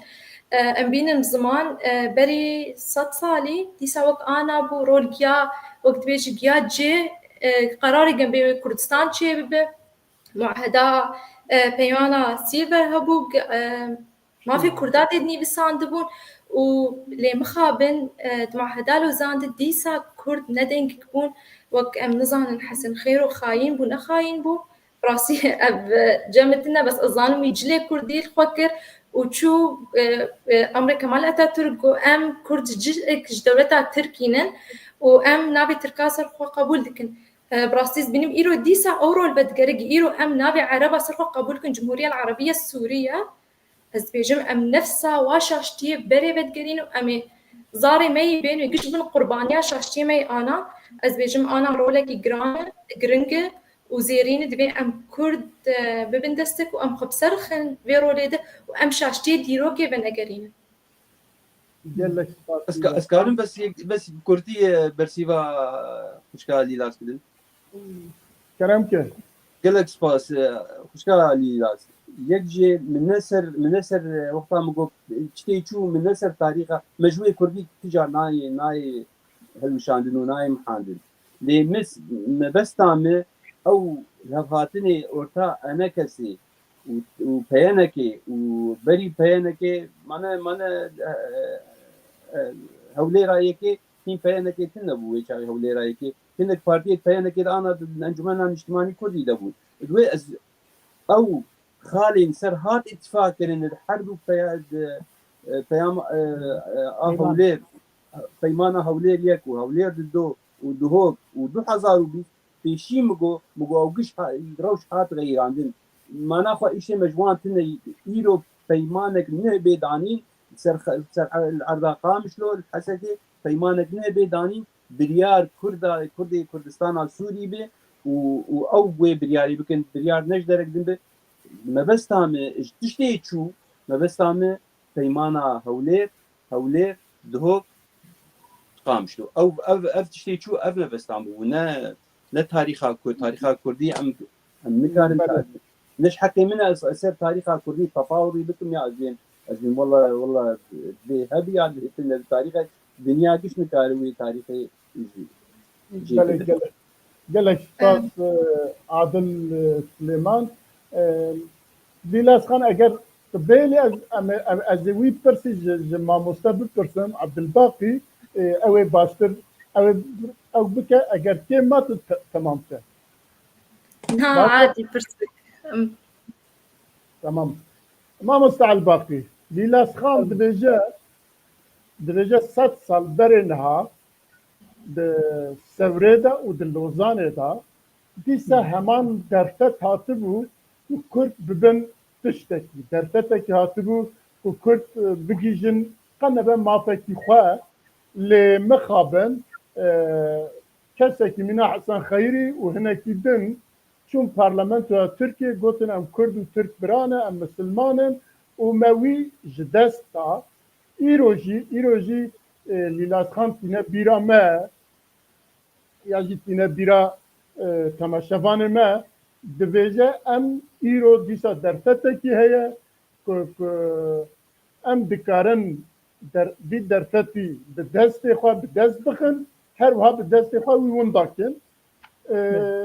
ev derfet jî 100 sal carekî pêjmere eger em bi dest nexin em ê 100 salekî din dîsa bisekinin lê hêviya derfetekî lê ku em bi dest bixin ji em ê bibin millet em ê bibin dewlet û em ê bibin ev nêzîkbûna ya hewlên li hevhatin û nêzîkbûna Kurda bi rastî gihîştiye wî astî ku li Rojavayê Kurdistanê û Rojavayê Kurdistanê ne tenê îro Rojavayê Kurdistanê bawer bike biya eyna biya neynika ku hemî Kurdistanê Bakur jî Başûr jî û Rojhilatê Kurdistanê jî eger Kurd li wê tiştekî bi dest bixin dê peşka wî sibê were Bakurê Kurdistanê dustpahera Rojhilatê Kurdistanê û her wiha rewşa Başûrê Kurdistanê jî dê nemîna nihabe îca aynı tişt ez ê bipirsim ka hewlên Kurd û Kurd ya jî li hevhatina Kurd û Kurd li batekî ji astî daye em li hêviya çi ne بله براستی کرد و کرد دوی بگین هف و هگر نگیان هف جی قلك اکتور هنن يعني وقو ما قلت امريكان هنن فرنسي هنن هولداني حكومتها هريمة هنن اف حميوي باندورك مزن وابكن داكو بنيك ويا هري جرينج او اكتوري هري مزن ملتي كردة ملتي كرد يه انا نبري وكي 100 صالية ناهي لكسكي وك حسن خيري هذا وتمثيل ملتي كرد بك برنككي شاشتي وهجر هات وتشيب وجيب في رنجي ملتي كرد قبولنا ملتي كرد روزانية قال لك انسان اكاديمي نابدهنن كارن شونا مكسي سياسة مدار كارن شونا سكرتيري سياسة مدار بقرن وبراسيجي يعني انا ترانيا كسن سربخوا بلكي ببورينن بكيماسي يعني هلوستاوا وفكروا وهزروا يجي كسن سياسة مدار بيش قلكي البيشة يعني او كارن تمثيل عملتي كرد بكن ايرو رد مديا كرديدة ام دخوينن دبي هجر كسن هرن شامي تمثيل عملتي كرد بكن بلا ناتف قرا سياسي كردي بلا چن كسن سر بخوبن ابي زانبن يگو كاربن براستي يعني برخدانا ما في كردا بكن كارن يعني ما في سوقر بكن لشامي يعني افجي تي قوتن دبل دي قدر تفقرا سياسي كردي داناخن او جيب انسان قال لك وصيان كتن زندانا ده خبات كرنن بشبو روجا بيقو ماش حقي واي او ببن ونري ملتي كرد وكاربن هن تمثيلها بكن يعني تشتهي تشتهي اسكارن بيجم يعني باسيجي اجدمجو افها ولدان تشيبويه ايرو ام دبين سر مديا قال لك نما دافيجن هف يعني جماعتها انا كسي دفناجن بيدي جماعتها بيديجي نما دف دافيجن وا افتشكي قال لك بوزيتيف قال لك باشه هر وقت يجي قال لك ولدان تشالاكيا تشيري بينهم كارن بيجن يعني تشالاكيا اللي قامش لو تشيبو جروبك نيفسكارن بسر بيدي وجروبن سر انا كسيفه جروبن يعني سكال سر انا كسيفه حردو بهفره كاركي باش كرن وبيانك هبش بهفره درخستن ديما ملت بخوجي نيزيك دبه يعني نما مسألة ايديولوجيا وسياستا وبارتيان جهدار او بخوب خو نيزيكي هف دبه داكو هلوستا كيبستين بو بشروجي نوايا ملت حمية كد هقانون بارتينا وكابن دبه هونجي سراز بكن ريفورما كتاخن هندري خوده ونكاربن براستي بجين هاد في دما هذا دیسات بێژم هەگەر ئیرۆرۆ ئەس باوەرم نەماکارم بەگەرم پاش یعنی ملەتێ کورد کەفگەرە سیاسی کوردی چ جالیانە کەسێ بێ چاپەیەنەکە بێ وێ بگەین هەب وێ بگەن یەک هەلوەستێ بەلکی هەنکی کێماسی تێدا هەبن لێبەلێ وێ بەیەکشان دێ و بەیەک دەنگی وێ هەرن شامەی وەگەر چێ نەبوو وەگۆ بێژم پاچەکێمە زن وێدەینن و فەرەنسی و ئەمریکی نەما باوەریاوە بواتێ ویرۆ فەرەنسی و ئەمریکی نل سەر وارێ ڕۆژاوات تەنێ دخەبێتن سەر وارێ باشووری کوردستان جی دخەبێتن حتا هەستت وا هەیە انه هەردوو ببن یەک پەرچەژی یعنی ئەف هەدوەست هەیە ئەف پلان هەیە پلانە پێشەڕۆژێ دهێندر استراتیجیا سیاسی یا ئەمریکی دە هەیە دێمەک ئەم کورد دەبێنجە ئەم هەنکی گوه بدن خوا سەد ساڵێ چووی چوو دژمنێمە نکاری بوو بمە لێبەلێ ئیرۆ کارە ئەم کاربن خودیر خۆ دەرکەبن ئەم کاربن ببن خودی دەولەت وژە ئەم کاربن ببن سەلادار سەر عەرەبە وەگەر تورکا بوو لە فرساب بەلێ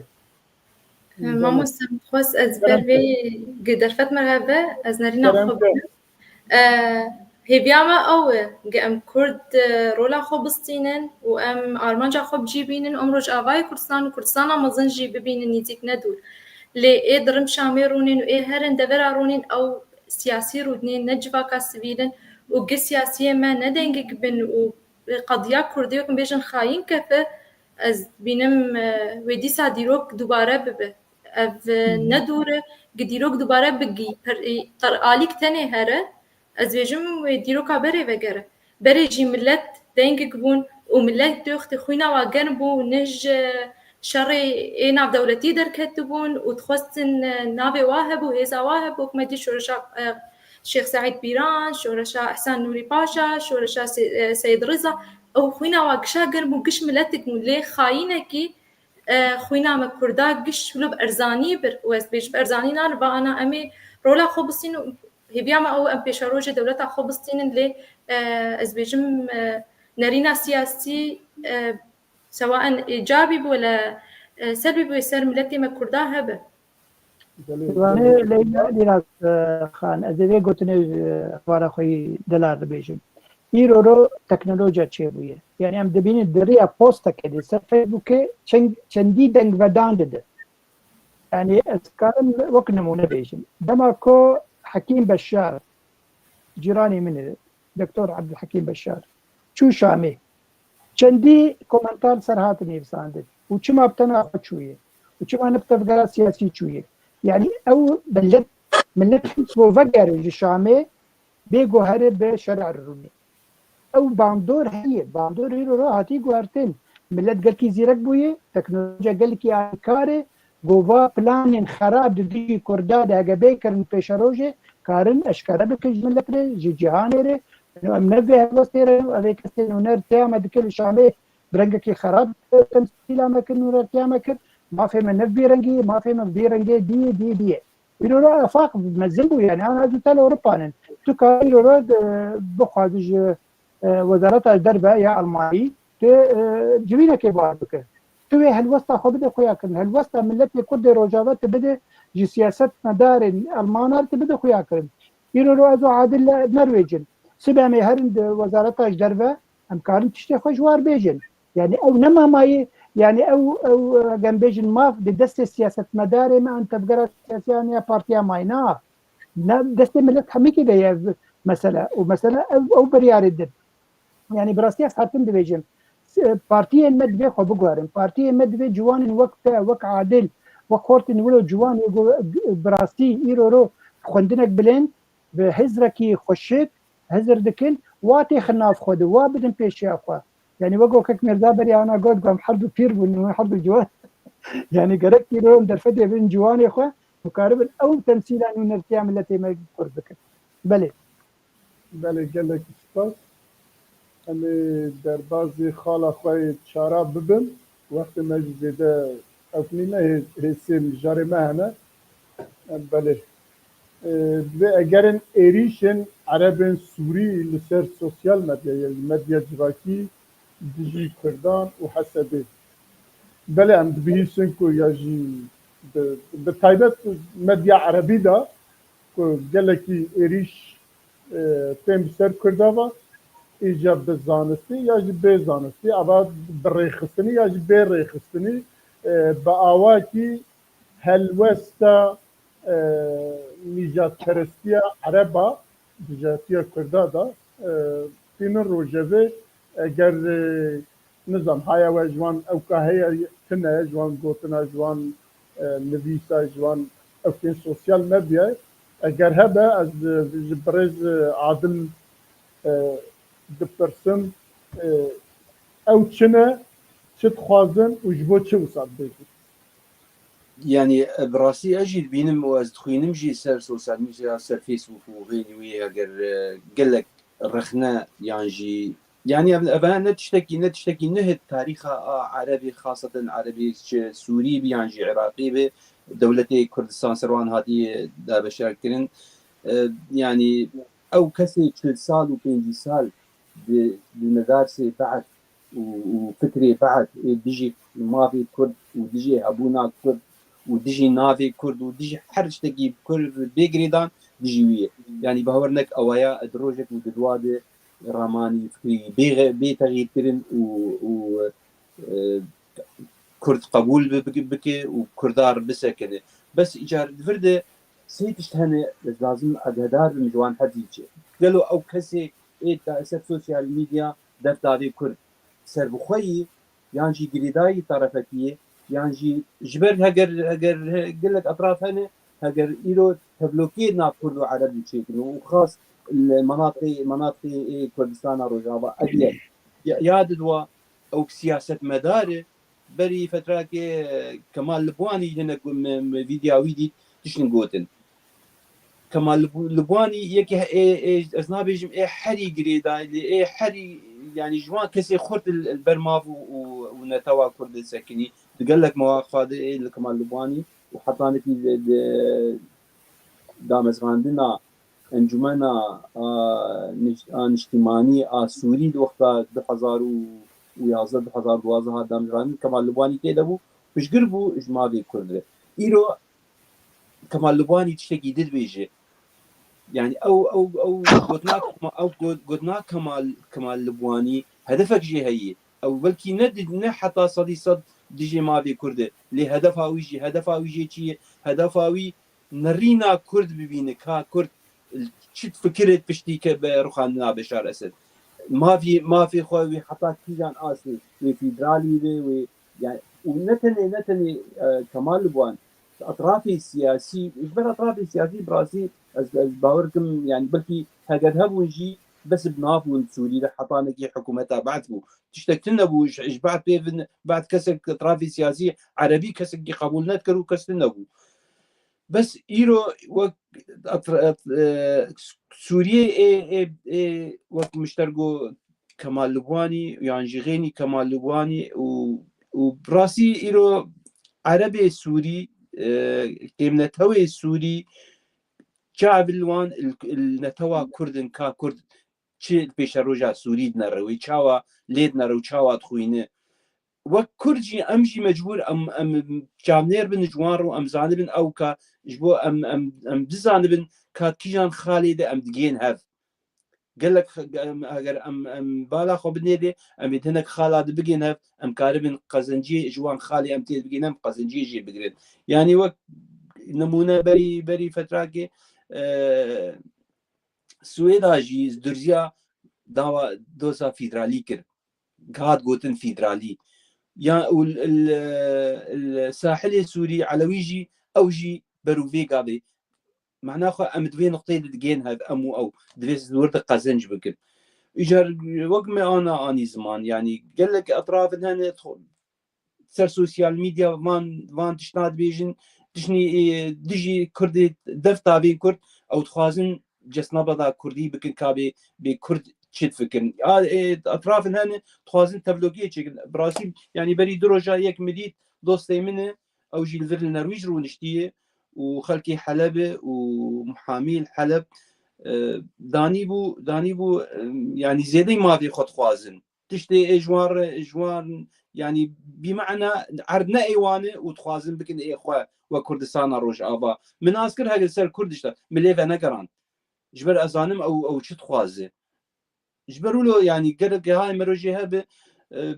مرو نكب هنكي تخوازن تبلوكي تشيكن هكي تخوازن خربطي تشيكن دروشا كل يعني هاي ماجي هبه ام صادمن هجر ابانا نخير خوازي اي ما في كردن نخير خازي ملتي كردن وجبروا له دفتارين كرد يعني امي فان تشتا خاص ذي فتره تشتكتني سوري إيرون يعني قش دركتنا أوروبا حريته والأوروبا إنترنت والأوروبا بخشي بخواز ويبني بيسين يعني نحريك أزي كارم ليفا قرينم وأزي كان أزي بخوينم كافقراوي شيء وتاني يزله نداعيز ليفا قرينم جبر أزي بزانم هقر أولا تبلوكيت كي يعني جي وقب عربي بين مقاربي وي هنا كاربين وان مقاربي قد جيبين قبل جنبو دنگه تگرتی که کمیرزا دنگه تگرتی بله gelekî spas birêz Adil ez ê werim ba mêvanê xwe Lîlas Xan em di medya civakî de ya di sosyal medya de van tiştana dîtiye nedîtiye eger dîtibe haya wî jê hebe yek mebesta van bi van gotina ew dixwazin bigîjin ku û berember van gotina helwestên aliyên Kurdî gelo tiştek heye di bersivdanê da ya jî bi awakî şîrovekirina wan da kesekî tiştek dibêje yan ne? Ez xwazim bidim xuyanîkirin ev postê gebela dikin ser sosyal medyayê nayê veşartin ji ber ku pir bûnin û pirayî hatine dixwazin dîroka Kurdî wek bêjin reş bikin bes nikarin bêguman wek Mamoste Ebdibaqî berî ana got tesîra sosyal medya li ser cîhanê tevî heye ew dixwazin ji cîhanê ji mirova bidin xuyanîkirin îro Kurd hatinin guhertinekî dîmografî çêdikin gelek vîdyohatê xwe dibêjin va Kurda hatin em kuştin va jinik me hat kuştin va me ji gundê me derxistin me ji malê me derxistin Kurd kirin şûna me de ev tiş giş ne rast e lê gelek tê belavkirin û hat gotin ew şerê ser dê hat çêkirin gelek mirovê me pekrewan çûn rehma Xwedê li te be wanakê ser sosyal medya rûfelek heyî bêjim navê min bicî digo bela nekin wextê Kurd tên kuştin bela nekin ji bo wanakê ji xwe nekin perjwandî yani nekin fêde ji xwar û nebêjin dewletna em jî tên kuştin bi rastî ez ti nerînê ji war nabînim û ji va zikreşiya we ji aliyê miletê Kurd ez nabînim gime xwîna xortê xwe yê delal hezara danenî ba îro rizgar nedibû me wa şerekî Daeş xelas kir û îro hatin wek xincerekê di pişta miletê Kurd denin bi rastî ez ti berirî ji war nabînim. gelekî spas Mamoste Ebdibaqî tu çi dibêjî yani helbet sosyal medyaya em aniha ya jî siyasetmedarê me dibêjin kolanekî siyasetê kolanekî ragihandinê jî sosyal medyaya Bele. şerعê bêjin filan rê û filan cehde filan tağ li alîkiye lê sosyal medya êdî biye dünyayê û biye kolanekî mezin dünyayê û duwê da jî helbet meriv dikare gelek tişta bêje û va diyar e ku ava demek ye di sosyal medyada beramber Kurda û hesedê û aliyên din tiştên bêjin nehênî tiştên nerast tiştên xirab tê gotin lê beramber viya ka gelo aya aliyê me Kurdî çi dikin û çi bersiv didin ez xwazim ji te bikim.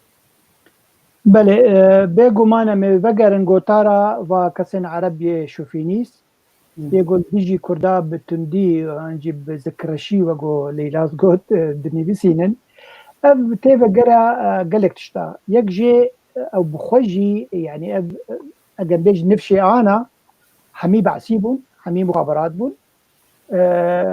yani ew siyaseta rejîmê ya goxistî hêşmendiya wa de hetane berdewame digel got dibêjin em şoreşek me ser xistî em hemê miletê Sûrî yekin lê belê ew hişmendiya behsî ya şofînî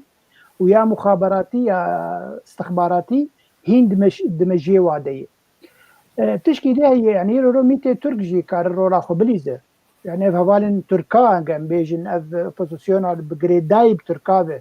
او كاري قال لك وبدح فين انه ديجي كردا دركبن ديجي هسدي دركبن بلا بو ما في كيمترين ما في بقيوا وحمد نيفسينن برنجكي خراب جد نيفسينن ليه بلي اسكارم بيجم نوكك عادل انه دبيان برسفا وابدن يعني قال لك نيفسكاري مهن روجنا مباني مهن براس تيجي جوتارنا لجور جوتارا و لديجي و بحقائق بدوكومنت دبيجن ام خدي عردن ام جميج بالفرن بحضاري صالة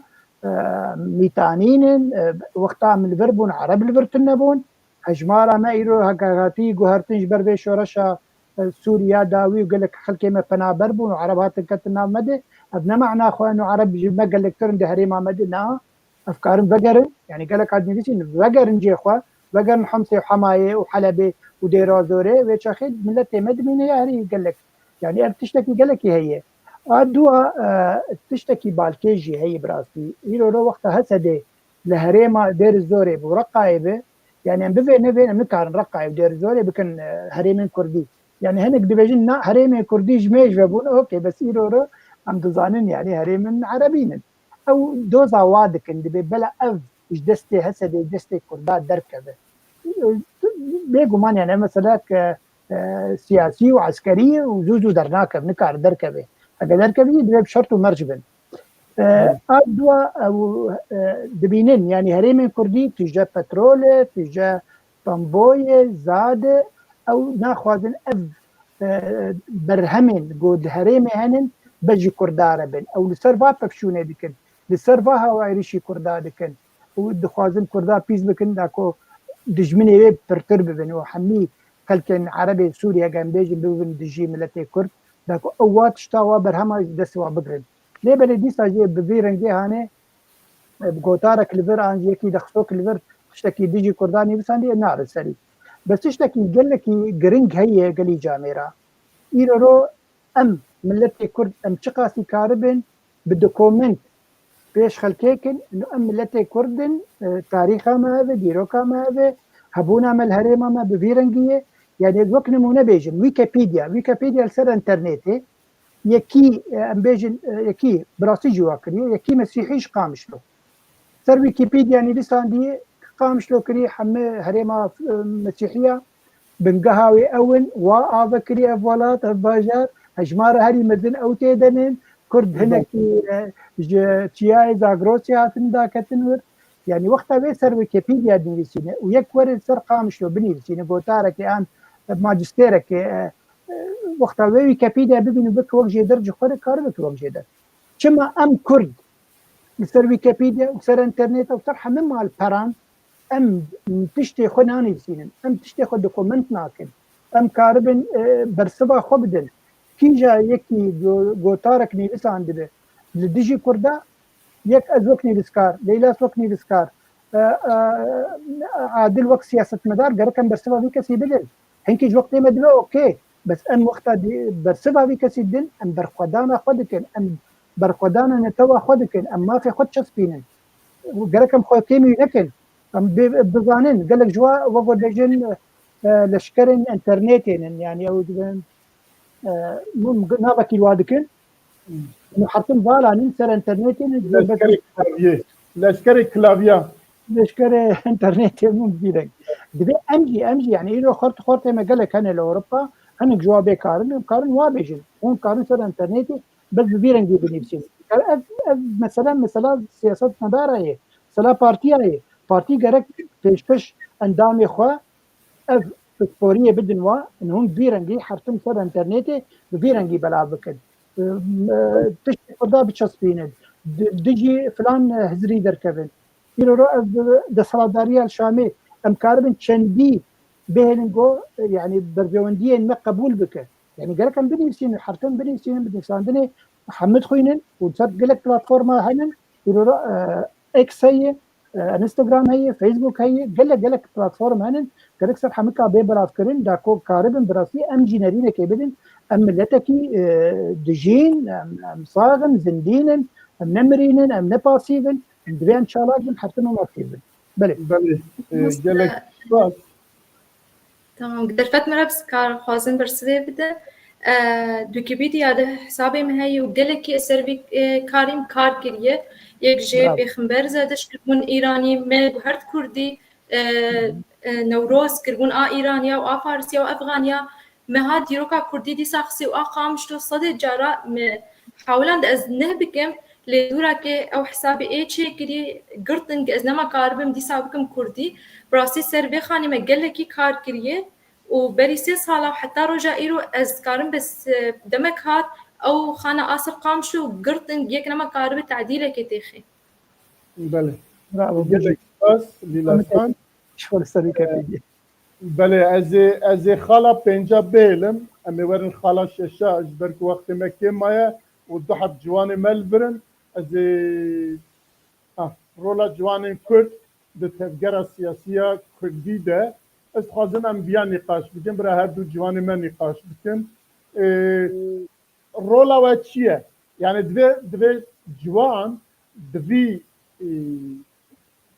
بویاری ده یا دوی دمی ده جوانین ما چی بکن و چی کارم بکن البته پارتی مهنه ریختنین مهنه علیه سیاسی هنه علیه او کنه لیلی رولا اساس یعنی پیش روزا کردستان پیش روزا جیانه و هر وها کار بخواه دوی دینامیک لازمه جرا گرمی لازمه جرا انرژی جرا لازمه و آواجی دناب خورتا ده هیه جبوی ویجی رولا جوانا دوی چوابه هون چد بیجن از جوا هر دیاب پرسن پیشی برا عادل برسن بده پاشی جب چم با لیلاس خان وقت مجی هندک مایه لدوی ام کرم دوی مجاری ده برای میرزا رولا جوانین کرد نافذگرا سیاسی ده مخابن گلتی لاواز جبو چه؟ يعني في جاري هناك سدا منهن يعني از اشتري يك سدا ما اساسي يجي دركتنا وانج ولات تزاني روشا عاد جواني وقتا بالاوروبا رونيج ولات دركبه ياوي بخوندن ير بگريدان ويانجي وي بكار بگريدان وجيانا اوروبا نوك جيانا دولتي شرقيه نابين تاني ولات يانجي سوري يانجي روج ابا أذيك جبر أساسي دولتا جوان أساسي قوتتن راكرنا دولتا جوان دولتا راكن وجوان دولتا تخينيجي فجوان خلك جرينجي حركة تفجرها سياسي أمي بين كردي تيد خلك زور جرينجي خاصة في روشا هستياري روج عباتي درواز يعني ام وك اندامي بارتيك روش آبا وك جيجري سروكي نونتيا انا كسي يا دولتي اسكندنافي يعني ادبينم رولا جوانا قلكي لاوازي قلك جولو بيتر بشجري تفقرا خوي سياسي كردي بان جبر تفقرا سياسي الدولة الدنيا كشي تفقرها سياسي أو تمثيل ملتات محافل دولية أو تمثيل ملتات يعني أم بيجن نبيجن سبة شهر سريك جروشا روج آبار بيدانين ودريا بارتي سياسي بيدانين هجر هناك وقت بيشي واني زمان هناك روسبي يعني هناك سيفيل تيد بجداربن لصدي صد دريا بارتي سياسي ده تروشناي أباكرن جبر متحدة شد بيجي دبي هجر ملتك ببي خدي ماف هجر يعني خدي دولة سيتشتي خسن يكجي بارتي سياسي يا دوا خاك ويا سياس زمان شو ملتي أحسي تيد هاتن خويا كدن ها أحسي تيد هبن إيش حكي ويه ما في بخوازي وش حكي يكتب عربي تقرير مصري لخابك يعني خاك وزمان وتفقرها سياسي فتفقرها سياسي يا حري مهمة جمر وكر هجر أم ما في خو جيبكن وأم دوسا ما في خو بمينن وأدينم أو رولا جوانا تفقرها سياسي كرديده نوك پێویستە مخابن بله سەدەمشتەر یەک سەدەم گۆجی لەگەلک سەدەبێ دژی هەنە ئەس ناخوازم دوو درێژ بکرد بله لیلاس خان از بیم باته دیاره دنات تفگرن سیویل دا چالاکیت زیدترم و جبوی جوانه کی و حیاتش بیروکاته هیا حیاتش ولاته هیا و جبوی از اشته بپرسم رولا جوان کرد د سیاست کردی دا د چه آستی دایه و چما شبوبي متخصص بدم خوياني كرن روشا جوانب كرد وك كعادل جو روشا كي نقلكي باش قرنجة جبل جو درفتي نادن خورتي كرد كار بكن سدما بيشيه درفتنا كار بكن يكجي وعادل لیلا خان کی درفت نادوان خوياني كس كرسي خناد كسي براسين بجنا فكرن كبيشاروجي ده كردستان سردستي خورتاوي آواب وك أنا ببينن أوروبا دولتي ناف دولتي قش دريه خوش بنابرا بكين نشبو تشكيش بو خورتا بين ولاتكي آوابكن مخابن ملتي ما نا كرد تبعي ملتي الشرق الأوسط روشلاتا نابين في تشتي نا قدرين خورت أو أناكي وي ولاتا آوابكن براسي أبجي هي وعادد وا ت روشكيش خورتار چناك إنك خورت كار بكن جدر في سياستش عليه خوندنيش عليه حرتشتي وتبعي ملتي مكرد وكم زانن حتى أنا قلق شواج زنار عربي ده بين مصنما معني نكار هرو خوندني نكارن ببن تشتك هو تشتي بكن بصفي كي دوا بخون المالي رونين براسي اف خورتي ولو وشو عمرك بجو كت كارد وكاري اي جراند كجبو مال خو دي بك ويسبا نكار براب كاري اي سياسي جيبك جما از بهيم جروشكي خوش خورتي مرچي بگي اوروبا جي بگرن ولات خو ابابكن حتى رولا خورتي ما بدي درفتها بنرينام ابا بله جلك سپاس ما مستعل باقي كرتو كرمانجي بله هر دو خورت ما او کرن ل من هر دوی هناك سبب خو گوتن لسبب کو لیلاس خان گوت و کس نخوازه کرسیه خو بیله جناب تو چه بیشه نا لیلاس خان راست گوتنا وی راسته براستی جیم خادمیه یعنی رو پارتی می کردی او درفتی ناد وا خورتا وا گنجا گو براستی گنج یعنی هیزکن انرژیک مزنن چلاشی بچه هزریبه یا دو خورت ایرو بيجهم بكيماسي خورتي حتى الكو خورتي ولاجي يعني زمان بيعني زانن بالتكنولوجيا زانن يعني بكيماني حردو تشتاد كارن سودايه كي باش جواب بقرن وتاخن اعلام راغهاندنا بارتيين خود كاركي قلكي باجوار بكن يا دوا يعني تشي سازين سيفيل يعني قرك خورت يعني او بيرابن مخابن يعني بقو ليلاسوت يعني چند كسنا جنبيجن تمن دريج وكرسي خوزاف كرنن ودرفتي نادن ندرفتي نادن جوانا تاني درفتي نادن كسن شخوا هنكي زانتر يعني كسن سر بخاير ورام بيجن براستيجي نوت صديج ملتي كردي روجافاي كردستان يقدر بيتفقر سياسي كردية او چما جبر او درفتي نابيني وچندي او امكانيات الجموان جو كارب كاركي وبا خباتك باش بكن هر يك دريا خودك لبريك وقت دريا بارتيا دبه او كار مزنتر دبه بهستر دبه جي خو باشتر دغره تشتكي از بالكش بيجي بيرو لاوروبا چه بارتيا هي بارتيا جوان واجهه لن بارتيا جوان جهد دنوا وشعبي خود دنوا كيجا خورتكي كچكي زيرك به دجيد تخن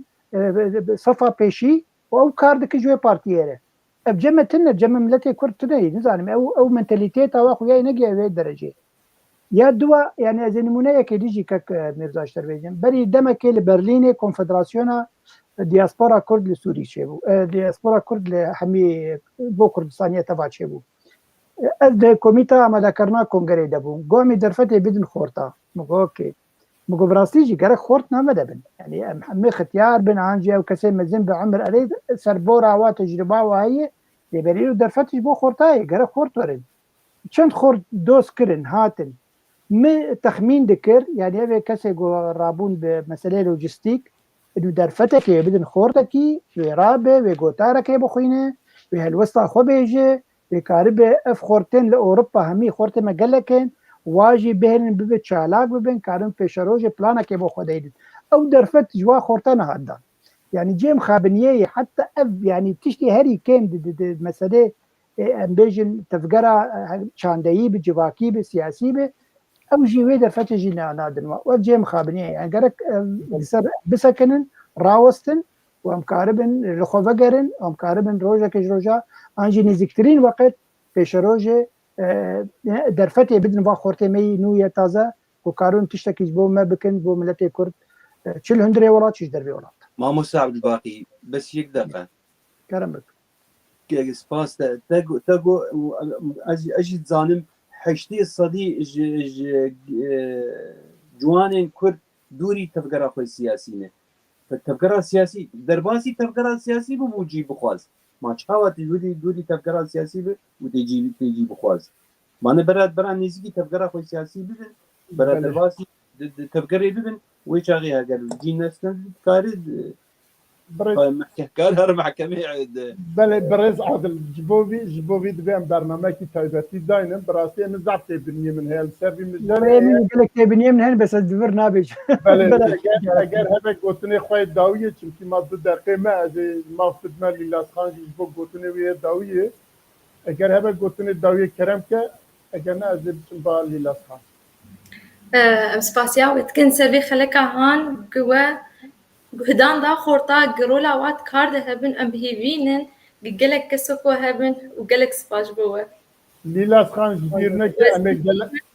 لیلاس خان جبیرنه که امه تا گلک جارا بینوره بی اکرانی جبیرنه که سر شعبام كيف مشن و جمن دستکی گل جبوته گلک سپاس برز عادل گوتنه تا داویه قلنا داوي از كارم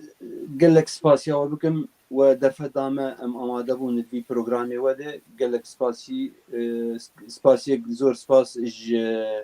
خوشكا ليلاس وجينجا كرد الألمانيا وكاري بيدراد بسباسيا بيتكم وهيفيا سركفتني جوار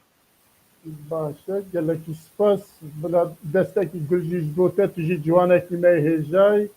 و هر وها سیاست جدید کی ام هیویا سرکفتنا وقت خوازم ما مستعل باقی باس تجدید کن سپاس بوتا وج خوازم لو گوتنا كيولو كرت خاصة كفتنا كردا تشي ببلزو بز يعني خوازم ببنيك وببنيك هالوست ويك شام يعني ملتي كردي جا رحد بكن جبي مثلا اكو كيادنا براواد وسباس دا خوازم محمیه دا خوازم گل